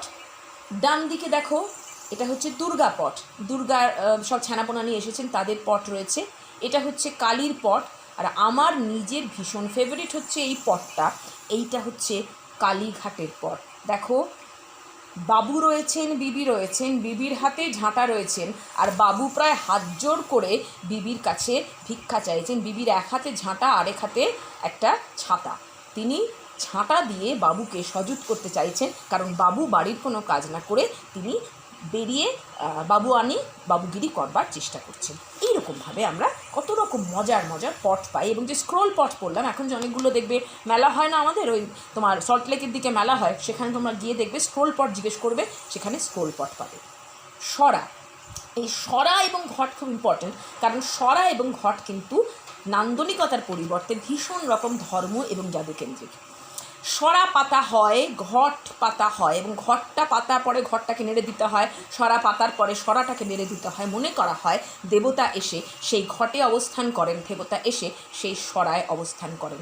দেখো এখানে একটা অনেক পুরনো একটা সরা আমি তোমাদের দেখাচ্ছি, মনসা সরা। দেখো সাপগুলোকে তোমরা দেখতে পারবে। এইখানে দেখো এইটা হচ্ছে দুর্গা সরা, কোলে গণেশবাবু বসে আছেন। আর এইটা খুব কমন, এটা হচ্ছে পুরো দুর্গার পুরো একটা সরা। ঠিক এইরকমভাবেই আমরা ঘটও পাই, এবং ঘটের কথাটা আমি একটুখানি বলছি এই কারণেই যে ঘট দেখবে পেট মোটা কেন? ঘটকে মনে হয় বা ঘটকে মনে করা হয় ফার্টিলিটির সিম্বল, অর্থাৎ উর্বরতা তান্ত্রিকতার সিম্বল। ফলে ঘট পেতে যখন তুমি দেবীর পূজা করছো, তোমার বাড়িতে সব কিছু উপচে পড়বে, অর্থাৎ ফার্টিলিটির সূত্রে তোমার বাড়িতে সব কিছু উপচে পড়বে। আমরা আসি কতগুলো মুখোশের ছবি তোমাদের দেখাই। দেখো ছৌ নাচের মুখোশ দেখাচ্ছি তোমাদের, এটা একটা প্রাচীন মুখোশ তোমাদেরকে দেখাচ্ছি, এটা হচ্ছে শোলার মুখোশ। এরকম আরও অজস্র রকমের মুখোশ পাওয়া যায়। এইবারে আসি প্রাচীন পুতুল, এটাও আমার খুব পছন্দের একটা বিষয়। আমি আগে প্রাচীন পুতুলটা বলবো, তারপরে আধুনিক পুতুলটা বলবো। প্রাচীন পুতুলটাকে আমরা লৌকিক ভাস্কর্যের সঙ্গে তুলনা করব, মানে লৌকিক শিল্পের মধ্যে যে ভাস্কর্য অংশটা, সেই ভাস্কর্য অংশটাকে আমরা বলবো প্রাচীন পুতুল। এবং শুধু প্রাচীন পুতুল কী দিয়ে তৈরি করা হতো? মাটি দিয়ে করা হতো, কাঠ দিয়ে করা হতো, পরবর্তীকালে কাগজের পুতুলও তৈরি করা হয় এবং শোলার পুতুলও তৈরি করা হয়। এই যে দেখো প্রাচীন পুতুলগুলো, এগুলো কিন্তু বেশিরভাগ সময় একদম প্রাচীন আমলে বা প্রাগৈতিহাসিক আমলে তৈরি। তখন হয় পাথর দিয়ে, নয় পোড়ামাটি দিয়ে তৈরি করা হতো, এবং অধিকাংশেরই কিন্তু মুখ টুকগুলোকে ভালো করে বোঝা যেত না। দেখো আমি দেখাই একটা বড় করে, দেখো অধিকাংশ সময় মুখ টুকগুলোকে ভালো করে বোঝা যেত না। হাত পা ধর থাকলেও যেটাকে খুব প্রকট করে দেখানো হতো সেটা হচ্ছে নারীত্বসূচক অঙ্গ, অর্থাৎ বক্ষ এবং তার যে ভ্যাজাইনার অংশটা, সেটাকে খুব বড় করে দেখানো হতো, নারীত্বসূচক অঙ্গগুলোকে খুব বড় করে দেখানো হতো, এবং এগুলোকে বলা হতো ভেনাস ফিগারাইন্স। এবং সমাজবিজ্ঞানীরা মনে করেন যে প্রাচীন মানুষরা আসলে প্রাচীন সমাজটা মাতৃকাতান্ত্রিক ছিল, অর্থাৎ ম্যাট্রিয়ার্কাল সোসাইটি ছিল, যে কারণে কিন্তু বেশিরভাগ পুতুলই মানে মাতৃকা রূপ বা মেয়ের রূপে তাদেরকে তৈরি করা হতো। এবং মেয়ে মানেই তাদের মধ্যে প্রজননের ক্ষমতা থাকছে, যে প্রজননের মাধ্যমে পরবর্তী প্রজন্ম তৈরি হচ্ছে এবং সভ্যতাটি এগিয়ে চলছে। এই যে বিশ্বাসের জায়গাটা তারা জানতো, সেই বিশ্বাসের জায়গা থেকে কিন্তু তারা এইরকমভাবে প্রাচীন পুতুল তৈরি করতো। এ তো গেল প্রাচীন পুতুল। এই যে মাদিকে যাকে দেখছো, ইনি হচ্ছেন মেটালের, ইনি হচ্ছেন মহেঞ্জোদারো হরপ্পার ডান্সিং গার্ল, ড্যান্সিউস বলা হয়। আমি খুব কাছ থেকে দেখাতে পারছি না, তার বাঁ হাতে প্রচুর গয়না পরা রয়েছে। আর এনাকে যে দেখছো, ইনিও হরপ্পা সময়কার একজন প্রাচীন পুতুল। ইনি হচ্ছেন সেই সময়কার একজন খুব নামজাদা লোক, মানে একজন খুব হাইফাই লোক। দেখো চাপদাড়িটা দেখলেই বুঝবে। আর বাকিগুলো হচ্ছে ভেনাস ফিগারাইন্স। এবার আমি আসছি আধুনিক পুতুলে, সব তোমাদের চেনে, একটু দেখিয়ে নিই। ধরো কৃষ্ণনগরের পুতুল, ডোকরার পুতুল, কাপড়ের পুতুল। তোমাদের কাপড়ের পুতুল থাকার কথা নয়, আমাদের ছোটোবেলায় ছিল কাপড়ের পুতুল। আমার মার ছিল, আমারও ছিল। ন্যাকড়া দিয়ে আমার দিদিমা ঠাকুমারা বানিয়ে দিতেন, ন্যাকড়া দিয়ে তার মধ্যে ছবি এঁকে এঁকে। দেখো কাঠের পুতুল, দেখো এইটা হচ্ছে পাকুড়ার ঘোড়া, এইটা হচ্ছে মাটির পুতুল, অজস্র ধরনের। এইটা হচ্ছে তক্ষণ করা কাঠের একটা দুর্গা মূর্তিকে তক্ষণ করা রয়েছে, সেরকম মূর্তি। এগুলো তোমরা সব চেনো। ফলে ধীরে ধীরে কিন্তু ওই মাতৃকাতান্ত্রিকতা থেকে সরে এসে যখন সমাজটা চেঞ্জ হয়ে যায় এবং সমাজটা পুরুষতান্ত্রিক হয়ে যায়, তখন কিন্তু পুতুলের ধরনগুলো চেঞ্জ হয়ে যায়, পুতুলের ধরনগুলো বদলে যায়। এখানে প্রচুর পুরনো একটা পুতুলের ছবি আছে, দেখো নীল রঙের। এটা হচ্ছে একটু হাত পাটা একটু বেচারির ভেঙে গেছে। এইটা হচ্ছে কৃষ্ণের, নীল গায়ের রং, কৃষ্ণের পুতুল এটা। আচ্ছা, এইটা হচ্ছে দেখো সাঁওতালি পুতুল। সাঁওতালি দুটো পুরুষ নারী, তাদের মুখোশের কথা বলা হচ্ছে, এরকম পুতুল তৈরি করা হচ্ছে। এগুলো সবই কিন্তু এখন আমরা কলকাতাতে বসে এগুলো আমরা পেতে পারি। লাস্টে আমি আসছি বিবিধ। চালচিত্র কীরকম, এই যখন দুর্গাপুজো আসবে দেখবে যেটা একচালা ঠাকুর হয়, তার উপরে এরকম গোল করে যে ফ্রেম করা থাকে সেই ফ্রেমটা, এবং সেই ফ্রেমের মধ্যেও দেখবে কত রকমের সুন্দর সুন্দর ছবি রয়েছে। আমি রিসেন্টলি একটা ফিল্ম দেখেছি, ফিল্মটার নাম আমি ভুলে গেছি, সেখানেও কিন্তু দেখানো হচ্ছে যে গুপ্তধনটা কোথায় রয়েছে তার পুরো বর্ণনাটা চালচিত্রের মধ্যে এভাবে দেওয়া রয়েছে। এইটা কি দেখো, এটা হচ্ছে আমসত্ত্বের ছাঁচ, একটা মাছ রয়েছে, এইটা হচ্ছে সন্দেশের ছাঁচ। এই ছাঁচ দুটো আমার বাড়িতে ছিল, আমার দিদিমার, আমার ঠাকুমার ছিল এই ছাঁচ দুটো। পাথরের ছাঁচ, ছানা দিয়ে বা আমসত্ত্ব তুমি যদি এরপরে আমটাকে চটকে ওপরে দিয়ে দাও, দিয়ে ট্যাপটা মানে হাত দিয়ে জোরে চেপে তুলে নাও, একটা সুন্দর এই ছবিটা এসে যাবে। তুমি যদি ছানাটাকে চিনি দিয়ে চটকে নিয়ে এটার ওপর চেপে দাও, দিয়ে খানিকক্ষণ পরে তুলে নাও, এই দেখো এখানে একটা গোলাপ ফুল আছে, এই গোলাপ ফুলের ছবিওয়ালা একটা সন্দেশ তোমার কাছে চলে আসবে। তো এইগুলোকেও কিন্তু আমরা লোকশিল্পের মধ্যে ফেলছি। আর এইটা হচ্ছে দশাবতার তাস, এটা হচ্ছে চামড়ার তৈরি। 10টি যে অবতার রয়েছে, প্রত্যেক অবতারকে নিয়ে একটা করে তাস তৈরি করা রয়েছে, খুব সুন্দর। এগুলো সমস্ত হচ্ছে লোকশিল্প। কিন্তু লোকশিল্পের মধ্যে শেষ যেটা, সেটা তো মানে অ্যাকচুয়ালি দেখানো হচ্ছে ছিল লাস্টে, কিন্তু আমাকে ক্রনোলজি রাখতে গেলে আগে দেখাতে হয় বলে আগে বলছি। লোকখাদ্য চিনতেই পারছো, ঘুগনি, পাঁপড় ভাজা, মুড়ি, আলুর চপ, বেগুনি, এগুলো হচ্ছে নোনতা লোকখাদ্যের খাবার, আমরা এখন খাই। আর লোকখাদ্যের মিষ্টির মধ্যে পড়ছে দেখো জিলিপি, দেখো নারকোল নাড়ু, দেখো মালপোয়া, দেখো জয়নগরের মোয়া, দেখো পাটিসাপটা, মুড়কি, রসবড়া, এই রকম কত রকমের লোকখাদ্য, যেগুলো এখন আমরা দোকান থেকে পয়সা দিয়ে কিনে খাই। আমার বাড়ির কাছে একটা দোকান আছে, সেখানে আবার ওরা সিজনালি জয়নগরের মোয়া বিক্রি করে, তারা পাটিসাপটা বিক্রি করে, তারা নারকোল নাড়ু বিক্রি করে, সিজনালি বিক্রি করে। এমন অবস্থা হয়েছে যে সেই লোকশিল্পটা এখন কমার্শিয়াল হয়ে কলকাতার মিষ্টির দোকানেও পাওয়া যাচ্ছে। ফলে এইগুলোও কিন্তু এই লোকখাদ্যগুলোও কিন্তু লোকশিল্পের অংশ। একদম শেষের দিকে চলে এসেছি, তোমরা আশা করি বোর হচ্ছ না। প্রয়োগধর্মী সংস্কৃতিতে আমরা চলে এসেছি। প্রয়োগধর্মী সংস্কৃতিটা খুব ছোট্ট, এখানে বেসিক্যালি লোকচিকিৎসার কথা বলা হচ্ছে। লোকচিকিৎসা মানে কারা? যারা গ্রামীণ পরিপ্রেক্ষিতে চিকিৎসা করে, যাদেরকে আমরা নর্মালি হাতুড়ে বলি, হাতুড়ে চিকিৎসক বলি, যাদেরকে আমরা ওঝা আছে, গুণিন আছে, অনেক ক্ষেত্রে সামান্স বলা হয়, এদেরকে আমরা হাতুড়ে চিকিৎসক বলি। যাদের MBBS ডিগ্রি নেই, যারা তাদের ঐতিহ্যগত যে জ্ঞান লাভ করেছে হয়তো ঠাকুরদার থেকে, সেই জ্ঞান সম্বলিত তারা চিকিৎসা করে। এবং বহু মানুষ, মানে এটা ভাবার কারণ নেই যে এদেরকে কেউ মানে না, গ্রামগঞ্জে তো বটেই, এবং তুমি এখনও যদি কলকাতার শহরতলিতে যাও, সেখানেও তোমরা কিন্তু দেখবে এরকমভাবে প্রচুর মানুষ আছেন, সাধারণ মানুষ আছেন, একটু কম লিটারেট মানুষ আছেন, যারা এই ধরনের চিকিৎসকদের কাছে যাচ্ছেন। কী রোগ দেখো, শারীরিক রোগগুলো বলি: সাপে কাটা, কুকুরে কাটা, জ্বর, চোট লাগা, গাছ থেকে পড়ে যাওয়া, রক্ত পড়া। তোমাদের সাপে কাটা বললে কার কথা মনে পড়ছে আমি জানি, আমরা মনসা মঙ্গলের কথা মনে পড়ছে। সাপে কাটা কোনো মানুষকে জলে ভাসিয়ে দিলে তাতে নাকি তার প্রাণ ফিরে আসে, যে কারণে বেহুলাকে লক্ষিন্দরের বডি সহ জলে ভাসিয়ে দেওয়া হয়েছিল। এই ধরনের শারীরিক রোগের চিকিৎসার জন্য কী করা হয়? ভেষজ দ্রব্য দেওয়া হয়, টোটকা দেওয়া হয়, আংটি দেওয়া হয়, মাদুলি দেওয়া হয়, কবচ দেওয়া হয়, তাবিজ দেওয়া হয়। তাবিজ যেটা ডান হাতে পড়ে, এরকম জায়গায় যেটা পড়ে। আর মালা, এই মালা বলতে একটা মজার গল্প বলি আমার নিজের। আমার আজ থেকে অনেক বছর আগে, আমি স্কুলে পড়তাম, আমার জন্ডিস হয়েছিল, কিছুতেই সারে না। আমার বাড়িতে তখন একজন দিদি কাজ করতেন। দিদি আমার বাবা মাকে বললেন, তোমরা তো সব আধুনিক, তোমরা তো সব এসব মানো টানো না, ডাক্তার বুদ্ধির কাছে ছোট, আমি একটা জিনিস দেবো, সেটা পড়াবে দিদিকে, দিদি সেরে যাবে। তো তখন এত অসুস্থ মা বাবা বলেছেন, আচ্ছা দাও। নেবার মালা বলে একটা জিনিস এনে দিলেন, এইটুকু ছোট্ট একটা মালা, একটা ছোটো ছোটো ফুলের মতন কি বীজের মতো কি, আমি গলায় পড়লাম। উনি বললেন মালাটা কন্টিনিউয়াসলি বড় হতে থাকবে, যত বড় হবে তত নাকি আমার শরীর থেকে ওই বিলিরুবিন যেটা, সেটা কমতে যাবে। তো সেই মালা বড় হতে হতে আমার গলা থেকে নামতে আমার গোড়ালে অবধি চলে গেল, কিন্তু বিলিরুবিন কমলো না। কিন্তু ঘটনাটা হচ্ছে, আমার বাবা মা আমাকে ডাক্তারের কাছে নিয়ে গিয়ে সুস্থ করে তুলেছিলেন, কিন্তু দেয়ার আর পিপল, এখনও গ্রামে এবং শহরতলিতে মানুষ রয়েছেন যারা কিন্তু এই টোটকা, এই ভেষজ, এই কবজ, এই তাবিজে বিশ্বাস রাখেন। এবং এটা আরও বেশি করে হয় মানসিক রোগের ক্ষেত্রে।